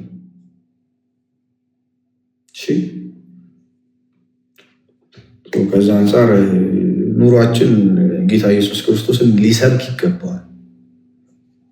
ይህ ነው መሆን ያለበት። በቃ መሞከር አለብን፣ ከኔም ጭምር ሁላችንም ማለት ነው። ሁላችንም እኔ አክቹዋሊ ተፍ እያልኩ ነው ትላለህ። ተፍ እያልኩ ነው ከሆነ ጊዜ በኋላ እግዚአብሔር ምን ለማድረግ የእግዚአብሔር ልጅ መሆን እንዲታወቅ ማለት ነው። እወቁልኝ እያልኩ ነው፣ በአፌ አይደለም። ባይዘ እኔ እግዚአብሔር ልጅ ነኝ ዘራፍ እያልኩ አለ። በምን አክቹዋሊ አይደለሁም፣ እንደዛ አይደለሁም። እኔ ምላችሁ ሞከርኩ ምላችሁ ከእግዚአብሔር ቃል አንጻር ሰውን ከራሴ ከነበረኝ ከዛ ከድሮ ማንነት አንጻር አም ትራይንግ ማይ ቤስት ብሮ። እግዚአብሔር ቢፈቅድ ደግሞ ምን ያደርጋል? ጸጋ ደግሞ ይጨምራል። ምንድን ነው የሚለው? ፍሬ የሚያፈራውን በእኔ ያለውን ቅርንጫፍ አብዝቶ እንዲያፈራ ይኮተኩተዋል።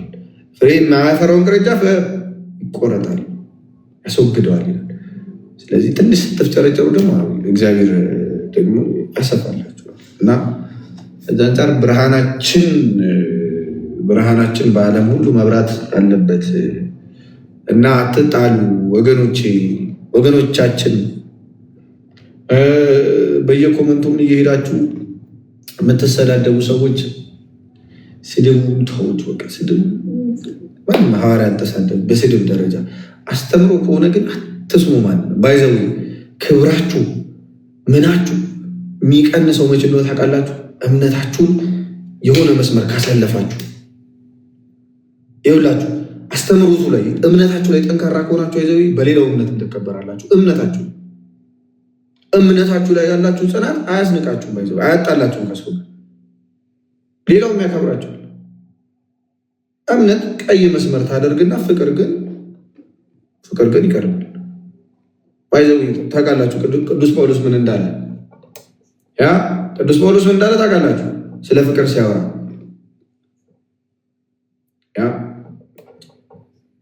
ቅዱስ ዮሐንስን በመልእክቱ በጣም አስገርሙ ነው። ፍቅር የሌለው እግዚአብሔርን አያውቅም። እንዲህም ከሆነ እምነት፣ ተስፋ፣ ፍቅር እነዚህ ሶስቱ ጸንተው ይኖራሉ። ከእነዚህም የሚበልጠው ፍቅር ነው። እምነት፣ ተስፋ፣ ፍቅር አለ። ምክንያቱም ፍቅር ከሌለ ባይዘ ሶስቱም ስለሌለ እኮ ፍቅር ከሌለ እምነቱም የለውም ተስፋም የለም። ፍቅር መሰረት ነው። ፍቅር ራሱ እግዚአብሔር ፍቅር ስለሆነ ፍቅር ማለት ሰዎችን ማፍቀር መውደድ ማለት እግዚአብሔር ከሰጠን ነገር ላይ ምን ማድረግ መሰላችሁ? ማካፈል ማለት ነው። ከእግዚአብሔር ላይ ነው። ከዛ ከእግዚአብሔር ላይ አንዳች ነገር ሳልወስድ ምን ታካፍላለህ? ምንም ስለማታካፍል ማለት ነው። ቅዱስ ዮሐንስም እንደዚሁ በቃ ፍቅር የሌለው ሰው እግዚአብሔርን አያውቅም ያለ ይናገራል።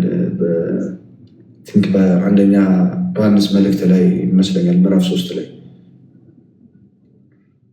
አንደኛ ዮሐንስ መልእክት ምዕራፍ 3 ላይ ኦኬ 3 ላይ በደንብ ያብራራል። አክቹዋሊ እንዲህ ይላል፣ ከመጀመሪያ የሰማችኋት መልእክት እርስ በርሳችን እንዋደድ የምትል ይህች ናት። ክፉ እንደነበረ ወንድሙንም እንደገደለ እንደ ቃየል አይደለም። ስለምንስ ገደለው? የገዛው ስራው ክፉ የወንድሙም ስራ ጽድቅ ስለነበረ ነው። ወንድሞች ዓለም ቢጠላቸው አትደነቁ። እኛ ወንድሞችን የምንወድ ስንሆን ከሞት ወደ ሕይወት እንደተሻገርን እናውቃለን። ወንድሙን የማይወድ በሞት ይኖራል። ወንድሙን የሚጠላ ሁሉ ነፍሰ ገዳይ ነው። ነፍሰ ገዳይም የሆነ ሁሉ የዘላለም ሕይወት በእርሱ እንዳይኖር ታውቃላችሁ። እርሱ ስለኛ ነፍሱን አሳልፎ ሰጥቷል እና በዚህ ፍቅር እናውቀናል። እኛም ስለ ወንድሞቻችን ነፍሳችንን አሳልፈን ልንሰጥ ይገባል። ቲንክ 2 ላይ ነው በጣም አስረግጦ ይናገራል ይህንን ቃል።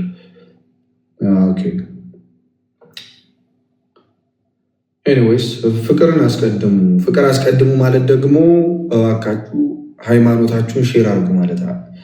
በሃይማኖት ሼር ተደራረጉ። ያንተም ሃይማኖት ልክ ነው የኔም ሃይማኖት ልክ ነው አይነት ጨዋታ ተጫወቱ ማለት አይደለም። ኢየሱስ ክርስቶስ ላይ ሌላ አምላክ ደርቡ ማለት አይደለም። በኢየሱስ ይህን በጣም ልታውቁት ይገባል። ሰዎቹን በጣም ውደዱ። መልካም ነገር ሁሉ አድርጉ። ለሰዎች ሁሉን አድርጉ። ግን በቃ ኢየሱስ የሚባል መስመር ያስፈልጋል። እሺ ፍቅራችሁ ከዛ ነው መመንጨት ያለበት፣ ከእግዚአብሔር ነው መመንጨት ያለበት እንጂ ፍቅራችሁ ከዚህ ከሆነ ይጠፋል። እንደዛ አልኩና ሄደ ካልሆነ እንትን ጋር የፍቅር ግንኙነት ጀምር ማለት አይደለም። ይህን የእንትን ፍላጎትን በፍቅር ለብጠ ታደርግና ወዮል ከኔ ይልቅ ሴት ልጁን የሚወድ ለእኔ ሊሆን አይገባውም ይላል ጌታ። ከጌታ በላይ ማንንም ልትወድ አትችልም። ተረጋጋ። ሀሳብ በፍቅር ፍቅር ሲባል ሄደ ኩርምት ብለህ ሄደ ለሌላ አምላክ የተሰዋ ነገር ዘምር አብረህ ማለት ያለ እዚህ ጋ የመምህር ግርማ ጉባኤ ትክክል ነው ብለህ ታምናለህ? ኤርሚያስ ቤተክርስቲያንን ጠይቋት። እኔ ምን አውቃለሁ? ገምጋሚ ማናደረገኝ ብራዘር። ቸርቿን ጠይቋትና ቸርቿ ልክ አይደለም ካለች አብሬ ልክ አይደለም ብላል። እኔ ቤተክርስቲያን ልጅ እኮ ነኝ። በምን መዝናሉ? በአይምሮ ይመዝናሉ? አልመዝነውም። የእግዚአብሔር ቃል በአይምሮ ሊመዘን አይችልም። ስለዚህ ከምን አንጻር ይታያል? ከቸርች አንጻር። ቸርች ይህንን ነገር እንዴት ታየዋለች? ምንም ነገር ሲመጣ መጥፎም ቢመስለኝ ቸርች ይህንን ነገር እንዴት ታያለች? መጽሐፍ ቅዱስን እንደዚህ አርጋ ይኸው መጽሐፍ ቅዱስ ብላ የሰጠችን ቸርች ይህንን አስተምሮት ከምን አንጻር ታየዋለች? እንጂ እኔ ምን 300 ሰው እዚጋ ሲኖር አረጋችሁኝ እንዲ መዛኛ አረጋችሁኝ።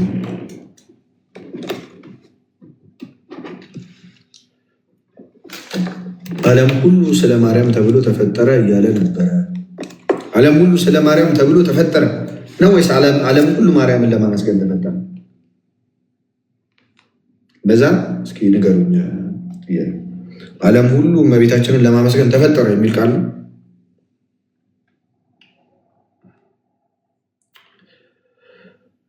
ከምን አንጻር እንደተባለ ነግራቸዋለሁ። እሱ ከሆነ ስለማውቀው ኦልሬዲ አሁን ካላችን ካልሆነ አሁን ያልከውን አላውቀውም። ከባይብል ነው ማስረዳ ባይዘው እሱ ከምን አንጻር እንደተባለ። በግል ምን ትላለህ? በግሌማ በግል ጠይቀኝ። አሁን ይሄ ፐብሊክ ነው እኮ ወንድሜ። በግሌማ አይምሮ ውስጥ የማስበው ነገር ይኖራል፣ ግን አውጥተህ ስትናገር ጋይስ በጣም እኮ አውጥቶ መናገር ማለት እዚህ ጋር ስብከት በለው። እሺ አውጥቼ ስናገር ምን ማድረግ ነው? እኔ ጠማማ ሀሳብ ካለኝ ሌሎችም ሰዎች ላይ ጠማማ ሀሳብ፣ እኔ ቀና ሀሳብ ካለኝ ደግሞ ቀና ሀሳብ። አሁን ቀናና ጠማማ መሆኑን አላውቅም። የምታውቀው ቤተክርስቲያን ነች ያለን ነገር። ስለዚህ ቤተክርስቲያን የምትለውን ነገር እንትን በሉት። ኤኒዌይስ ግን ዓለም ሁሉ እመቤታችንን ለማመስገን ተፈጠረ የሚለው ቃል ከምን አንጻር ነው የተነገረው? ለምሳሌ እመቤታችን ምን አለች መጽሐፍ ቅዱስ ላይ? ትውልድ ሁሉ ምን ይሉኛል አለች? ብፅዕት ይሉኛል አለች አይደል? ያመሰግኑኛል ማለት ለዛ ተብሎ ሊፈታ ይችላል። እስከማውቀው ነው። ትውልድ ሁሉ ሲባል እንደማን ናቸው? ትውልድ ከማን ነው የጀመረው? እስከ ማን ነው የሚያልቀው? የተፈጠሩት ደግሞ በክርስቶስ የተፈጠሩት ባይዘዊ እመቤታችንን ብፅዕት የሚሉት እነማን እንደሆነ ልንገራቸው። ትውልድ የተባሉት ሰዎች በእኚህ አማኞች በኤፌሶን ምዕራፍ 2 ከቁጥር 8 ላይ ጸጋው በእምነት አድኗቸዋል፣ ይህም የእግዚአብሔር ስጦታ ነው እንጂ ከእናንተ አይደለም፣ ማንም እንዳይመካ ከስራ አይደለም ካለ በኋላ ምን ይላል? እኛ ፍጥረቱ ነንና እንመላለስበት ዘንድ አለ እግዚአብሔር አስቀድሞ ያዘጋጀውን መልካሙን ስራ ለማድረግ በክርስቶስ ኢየሱስ ተፈጠርን። መልካም ስራ ለማድረግ የተፈጠርን እኛ ትውልድ እንባላለን። በክርስቶስ የተወለድን ማለት ከዘሩ አይቀርም። እነዛ ብፅዕት ይላሉ። ሁልጊዜ ብፅዕት ይሉኛል ያለችው ብፅዕት መሆኔን ያውቃሉ አይደለም። ትውልድ ሁሉ ምን ይላሉ ነው? ይህ ምስካሪነት ነው ይላሉ ከተባለ ብፅዕት ናት ይላሉ ከተባለና ብፅዕት መሆኔን ያውቃሉ ማወቅና መናገር ይለያል። ብፅዕት የሚለው ቃል ማመስገን ተብሎ ሊፈታ ይችላል። እስከማውቀው ቼክ አድርጌ እነግራቸዋለሁ።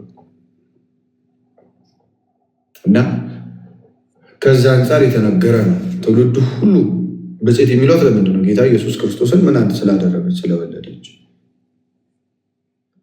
በእናት ንገረኝ ስለ ጫት መከልከል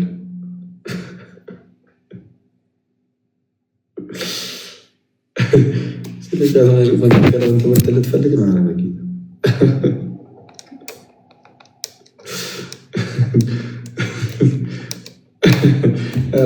ቀልድ ትቀልዳላቸው።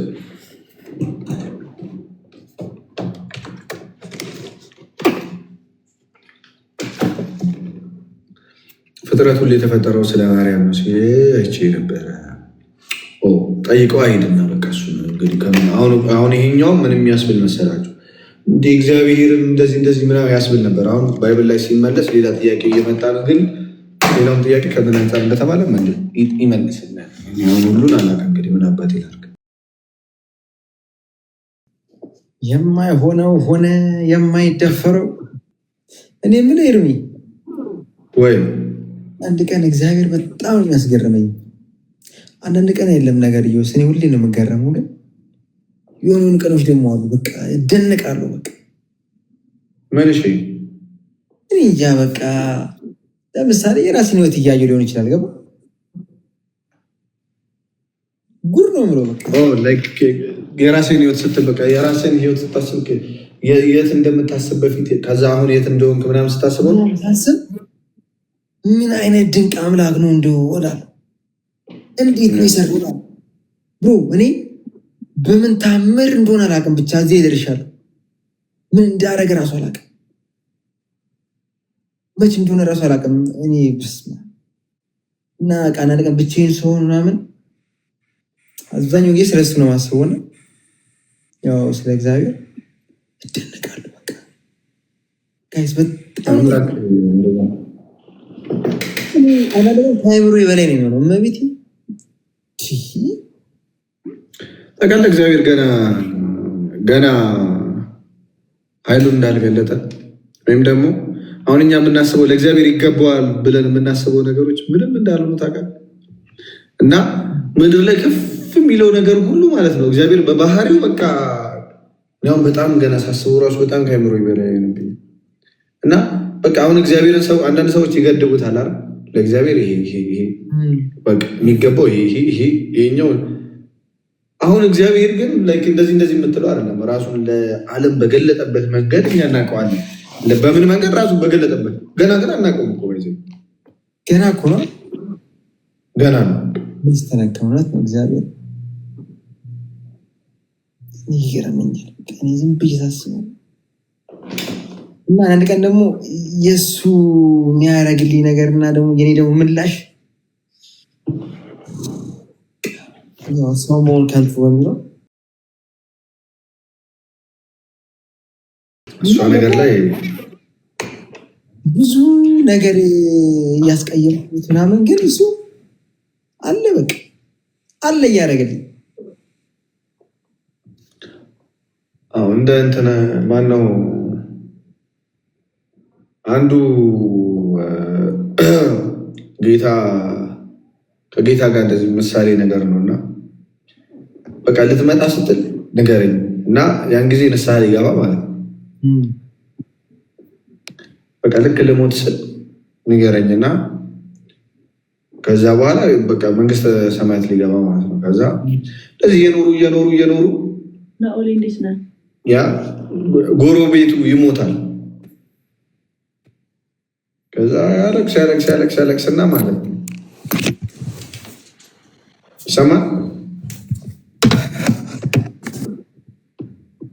ይሰማል። እየኖሩ ጎረቤቱ ልክ ሲሞት ያለቅስና ያው ታሪኩን በስርዓት ላልለው እችላለሁ፣ ግን ሀሳቡን ስለማውቀው ያለቅስ በቃ በቃ የሰው ነገር ከንቱ ምናምን እንላለን። ሰው ሲሞት እንደዛ ይልና ጋሽ እኔ ጋር ነው እንደ ሶሪ እኔ ጋር ነው እንደ እሱ ጋር ነው አንቺ የሚቆምሽ መስሎኝ ዮኒ ምን እያወራችሁ ነበረ? እኔ ስልክ ይዤ ነበረ። ቁም ነገር እንዳያስክ ግን አይ ነው ወጣ። እሺ ፋራ መልስልኝ። ማርያምን ንቅሳት ያለው ፋራ ነው አሉ እንዴ? አይ ማንም አላለም። ቆይ ሌላ ነገር ነው እያወራ የነበረው። ምን ሆነ ዮኒ? እንጃ ጎረቤቶች እኮ ኤኒዌይስ መቻ ጎረቤቱ አንድ ሰው ሲሞት በቃ በጣም ያዘንና በቃ ይጸጸትና ድጋሚ መልሶ ወደዛ ወደ ኃጢአቱ ይመለሳል። እዛ አሁንም ድጋሚ በጣም ይቅርብ የሚለው ጓደኛ ይሞታል። አሁን ሞር ከመጀመሪያው የበለጠ በጣም አዘነ። ግን ኦልሬዲ ተስፋ አለ። ለምን ጌታ ልክ ወይ ሊሞት ሲል ወይ ሊመጣ ሲል ይነግረዋል። ልጅ ወይ ሰውየው ሊሞት ሲል ወይ ሊመጣ ሲል ማለት እዛ ሶስተኛ ላይ አብሮት የሚኖረው ወንድሙ ሞተ። የመጨረሻ ልቡ ይሰበርና ግን ደግሞ ድጋሚ አሁንም ወደዛ ወደ ነበረበት ይመለሳል። ኔክስት እሱ ሞተ ማለት ነው።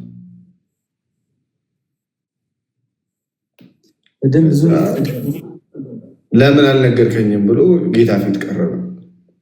3 ጊዜ ነግሬ ነበር ተባለ ይባላል። ከዚህ በሚት ንገረው። ስለዚህ ምንድነው ሁልጊዜ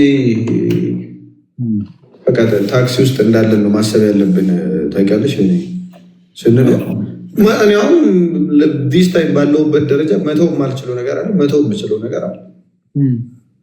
ግን ደግሞ በጣም የሚገርም የእግዚአብሔር ነገር ሌሎችን አስገድደ እንድታስወጣ የሚያደርግ አለ። ጸጋ የሚባል ነገር አለ። አሁን በአዲስ ኪዳን ያ ጸጋ ምን የሚያደርግ መሰለህ? ዝም ብለህ መቀበል ያለ ጸጋ እግዚአብሔር ኃጢአትን አትተው እና ጸጋውን ትቀበለውና ማለት ነው። ያ ጸጋ ቦታ ሲይዝ ያኛው እየሮጠ ይጠፋል። የሚገርም ማለት እና ሰው ኃጢአቱን ለመተው ሳይሆን ወደ እግዚአብሔር ለመቅረብ ነው መሞከር ያለበት። እንደውም አንድ ልጅ ሲያስተምር እየሰማሁ ነበር እንደዛ እና ወደ እግዚአብሔር አሁን እኔ በጣም መዝሙር በጣም ማዳመጥ ከጀመርኩ በኋላ ዘፈን ያስጠላኝ። አሁን ዘፈን በጣም ያስጠላኝ። በቃ ዘፈን ልተው ምናምን እኔ በፊት ኢምፖሲብል ዘፈን መተው መስማት ማለት ነው። በጣም ለእኔ ኢምፖሲብል የሆነ ነገር ዘፈን መተው ነው። እድሜ ልክ ማልተው ነው ይመስለኛል። ግን መዝሙር ሰማሁ። ከዛ መዝሙሩን ግጥሙን አዳምጥኩት ስለምን እንደሚሆን የሆነ ሰዓት ፈረጥኩኝና ልክ ስነሳ እግዚአብሔር እንደዚህ እጁን ልኮ ሲያነሳኝ መዝሙሩ ያንን ይገልጽልኛል። ያንን ጌታ ያመሰግንልኛል። በጣም እረፍት አለው። ደግሞ መዝሙር ሰምቶ ሰው ያርፋል። ዘፈን ሰምቶ ይደክማል። የፍቅርም ዘፈን የምንም ዘፈን ያደክማል። በጣም አድካሚ ነው። ውሸትም ነው አይደል? ዝም ብሎ ስሜት ብቻ ነው ያለው። ጊዜያዊ ነገር ስሜቱ አለ፣ አብሮ ሊዘል ይችላል። አሁን ሰው እየሳቀ አሁን የሆነ መታስ ቢሆን ማናያት የሚል ዘፈን ታውቃለህ? መታስ ቢሆን ማናያት የሚል ዘፈን አሁን በሱ ዘፈን ኮንሰርት ላይ ያሉ ይዘላሉ። በጣም ነው። አሁን አንደኛ ቃሉ አያዘልልም፣ ሁለተኛ ትርጉሙ አያዘልልም። ቃሉ አያዘልልም። መታስ ቢሆን ማናያት ምን ያዘልላል? ጥያቄ እኮ ነው አይደል? መመለስ ነው ያለባቸው። ማንም ነው መልሱ። ወይ ደግሞ ያያት ሰው ካለ መናገር ነው። አያዘልልም መታስ ቢሆን ማናያት። ሁለተኛ ትርጉሙ ደግሞ በጣም ዲፕ ትርጉም ነው ያለው። ትርጉሙም ላይክ ይሄ ሬቻ ላይ አንድ እናት እዛው ቀርታ ምናምን አይነት ነገር ገብቷል። ስለ ባሏን እኩሉ አይነት ነገር ነው የተናገሩ ይባላል። ስቲል እሱም አያዘልልም። ገብቷል። ሀዘን ነው እና ሰው ግን ያለ ይዘልልሃል እና ምን ገብቶት ነው ስትል ምንም አልገባውም ሰው። ከዛ ግን ምንድነው ቀድመ መዝሙሯ ሱስ መሆን አለባት። መዝሙሯ ቫሊዋ መግባት አለበት። ሴጣን እኮ ባይዘው በጣም ትልቁ እንትኑ እግዚአብሔርን ታውቃለህ፣ በዘፈን አመስግኑ ይላል ቅዱስ ዳዊት። ታውቃለህ መዝሙር 150 ላይ ለምሳሌ መዝሙረ ዳዊት 150 ላይ እንዲህ ይላል፣ እግዚአብሔርን በመቅደሱ አመስግኑት፣ በኃይሉ ጠፈር አመስግኑት፣ በችሎቱ አመስግኑት፣ በታላቅነቱ ብዛት በችሎቱ አመስግኑት፣ በታላቅነቱ ብዛት አመስግኑት፣ በመለከት ድምፅ አመስግኑት፣ በበገናና በመሰንቆ አመስግኑት፣ በከበሮና በዘፈን አመስግኑት፣ በአውታርና በእምቢልታ አመስግኑት፣ ድምፁ መልካም በሆነ ጽናጽል አመስግኑት፣ እልልታ ባለው ጽናጽል አመስግኑት፣ እስትንፋስ ያለው ሁሉ እግዚአብሔርን ያመስግን ሃሌሉያ ብሎ ይዘጋል። ሰይጣን ምን ይፈልጋል መሰለህ? በቃ ለእግዚአብሔር የሆነውን ነገር መውሰድ ይፈልግ የለ። እቺ ዘፈኗን ምን አደረጋት? ሰዎች እንዲመለኩበት አደረገ። በሰዎች በኩል ለምሳሌ በሰዎች በኩል እግዚአብሔርን ታከብራለህ አይደል? ለምሳሌ ሐዋርያቱን ጌታ ኢየሱስ ምን አላቸው? እናንተን የሚቀበል እኔን ይቀበላል። በሐዋርያት በኩል ማንን ትቀበላለህ? ክርስቶስና። በሰዎች በኩል ደግሞ አጋንንት ታመልካለህ። ለሴት አሁን የሚዘፈኑ ዘፈኖች ለማን ለየትኛዋ ሴት ነው የሚገቡ? እዛ ነገር ውስጥ ስሜት ውስጥ ይከትሃል፣ ይገልሃል፣ ባይዘው ተገዢ ያደርግሃል ለዛ ለስሜት ማለት። ሰዎች እግዚአብሔርን ካላነገሱና ለሰዎች ሰዎችን ልክ እንደ አምላክ ቦታ በሰጡ ጊዜ በቃ ያኔ የመውደቂያ ጊዜያቸው ነው። ባሪያ ይሆናል። ለእግዚአብሔር የሚገዛ እግዚአብሔር ባሪያ የሆነ ሰው በሰዎች ሁሉ ፊት ንጉስ ሞገስ አለ። ለሰዎች ግን የሚገዛ ሰው ለሰው ነው ባሪያ ባሻ። እና አሁን ለሴት ዘፈን መላክ ምናምን ነበረ በፊት። አሁን ፍቅር ይገልጻል በፊት ባሪያ ያደርጋል። ባሪያ ማለት ነው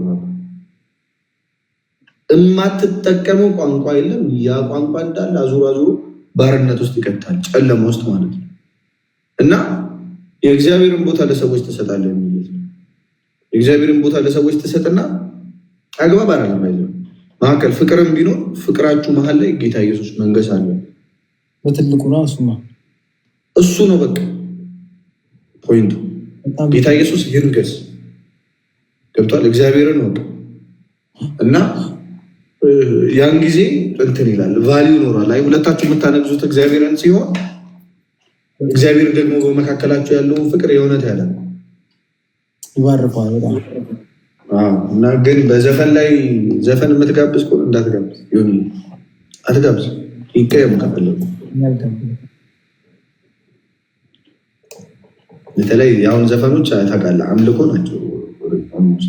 ኤርሚን ዘፈን አትሰማማ? ዲስ ታይም አልሰማም። እግዚአብሔር ይጠብቅ። ደስ ይላል አይደል?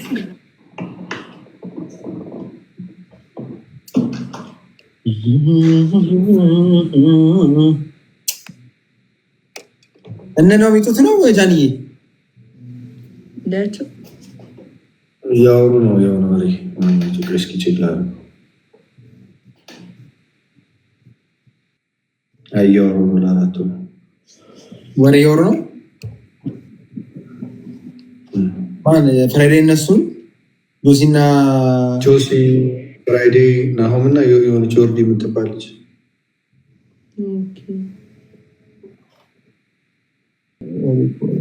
አውሪንጀር ነው በቃ። ከዚህ በላይ ሰዎች የሆነት ፍቅር ምን ማለት እንደሆነ ታውቃላችሁ። መተሳሰብ ማለት ምን ማለት እንደሆነ ታውቃላችሁ። እግዚአብሔር መሀል ላይ ሲኖር በእውነት ጋይስ ባይዘው ያኛው ዘፈኑ ምናምን ምን እንደሚያደርግ ታውቃለህ? ይሁን የራስ ወዳድ ያደርግ እና ማለት በጣም የሚዋደዱ ፍቅረኛሞች ሲገዳደሉ አይታት ሰማለሁ። እንደዛ ፌክ ላቭ ከዘፈን የሚወጣው ፍቅር እንደዛ አይነት ፍቅር ነው።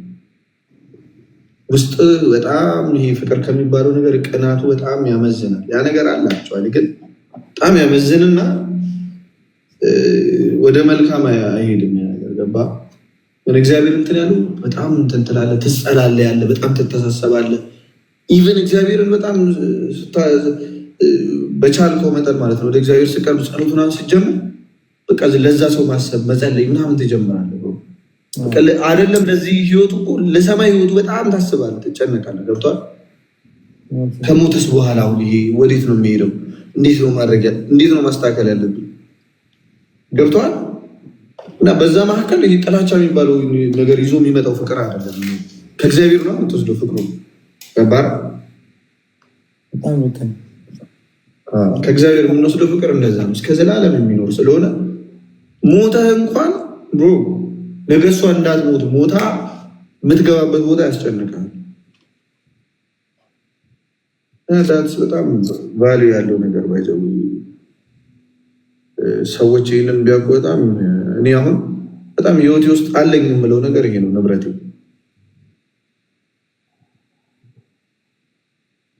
በዚህ ሰዓት ማለት ነው። ይህ በጣም ትልቅ መገለጥ እኮ ነው።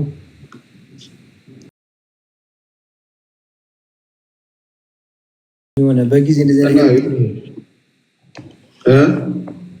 እንደዚህ ነገሮች ማወቅ በጣም ከብዙ ነገር ይዘዋል፣ ይቆጥበዋል።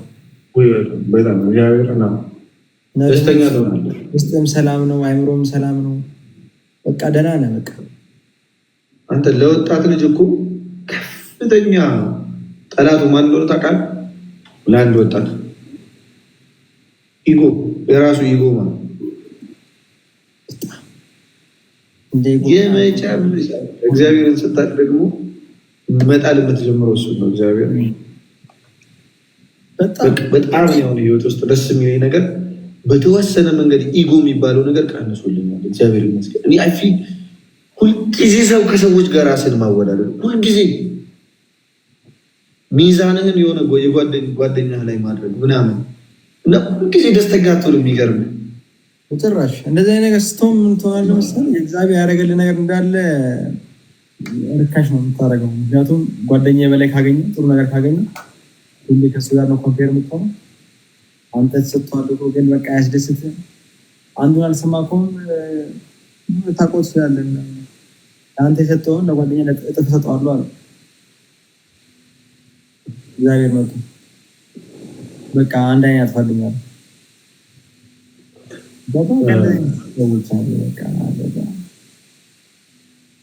እንደዚህ አይነት ነገር ስላለ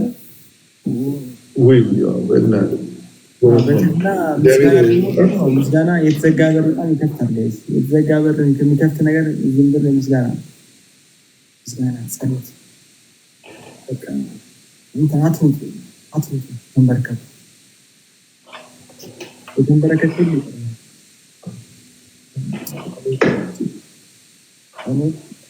ጸሎት ይለውጣል ከተባለ እንዳልኳችሁ ነው። ኤግዛምፕል ከፈለጋችሁ ኦሜጋ ነው እና ሁሌ ከናችሁ ጓደኛችሁ ደግሞ በሰው ደስታ መደሰት አለበት። ውስጣችሁ በጣም ንጹህ ካልሆነ ችግር ነው። በቃ ህይወታችሁ ጋር ምርዘብ በጣም ያስጠላል።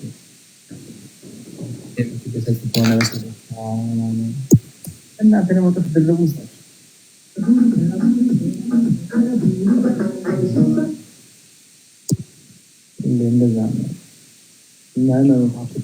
አሁን እኔ በፊት ማስበው ነገር ልንገር።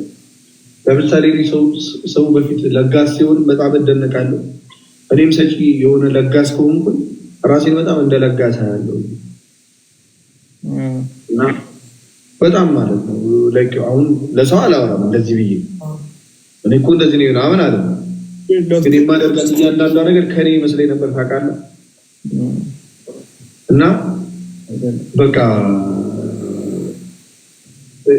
ከአንተ ከመሰለ ደግሞ ኤክስፔክቴሽን አለ። ከአንተ ከመሰለ የሆነ ነገር ትጠብቃለህ ስትሰጥ የሆነ ከአንተ ከመሰለ ለምሳሌ አንተ 100 ብር አለብን ያን 100 ብር ለእኔ ስትሰጠኝ እኔ ለአንተ የሆነ ነገር እንድሰጥ ትጠብቀኛለህ። ያንተ ከሆነ የእግዚአብሔር ከሆነ ግን ምንም አትጠብቅም። ኦልሬዲ የሰው ነው የሆነ አካል አለ የእሱን እያስተላለፍክ አረለ። እሱንም መረዳት በጣም በሆነ አሁን ህይወቴ ውስጥ አይፊል እግዚአብሔር የሆኑ ነገሮች አሉ መረዳት ያለብህ እንደ ወጣት ይበል። እግዚአብሔር ይመስገን። አሁን እኔ በቃ ሶስተኛ ልንገር ሌላ ምን እንደተረዳ ይሄ ፋክት ነው የምነግርህ። እግዚአብሔርን ይመረ ደስታ ማለት ይሄ እንትን እንዳልኩ ደስታ ማለት ኮንዲሽናል ነገር እንዳልኩ። ይህንም በምን ትገነዘባለህ መሰለህ? ህይወት ውስጥ ስቃይ የምትለው ጊዜ ሀስሉ ምናምን ማለት ነው ካለፈ በኋላ እሱ ነው እያስታወስክ እዚህ የሚልህ ደስ የሚልህ ነው። በጣም አስቀያሚ ጊዜ የምትላቸው በቃ ያጣህባቸው ምናምን ጊዜ ኢቨን ብመለስ ብለህ የምትመኝበት ጊዜ ሊኖር ይችላል። እና ወይኔ ደስታ በቃ አሁን አይደል ስጸልይ ጌታ ኢየሱስ በቃ ልቤ ውስጥ ደስታ ተጠረገዋለሁ እግዚአብሔር እና አላቅም እስከዛሬ ደስተኛ እንደሆነ እንደዚህ ደስተኛ የሚያደርገኝን ነገር ነበር የምጠይቀው ያ እና አሁን ግን ደስታ ስጠኝ ሌላውን ቀስ እያልኩ አደርጋለሁ። ደስታው ይስጠኝ መጀመሪያ አንተላ ደስታ፣ ጤና በጣም ወሳኝ ነገር ነው።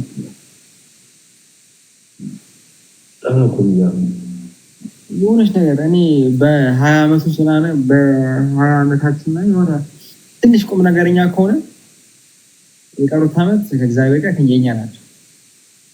ትንሽ ቁም ነገር እግዚአብሔር ማወቅ ይፈልጋል። መንበርከክ ማወቅ ይፈልጋል። እግዚአብሔርን በጥቂቱ መርዳት ይፈልጋል።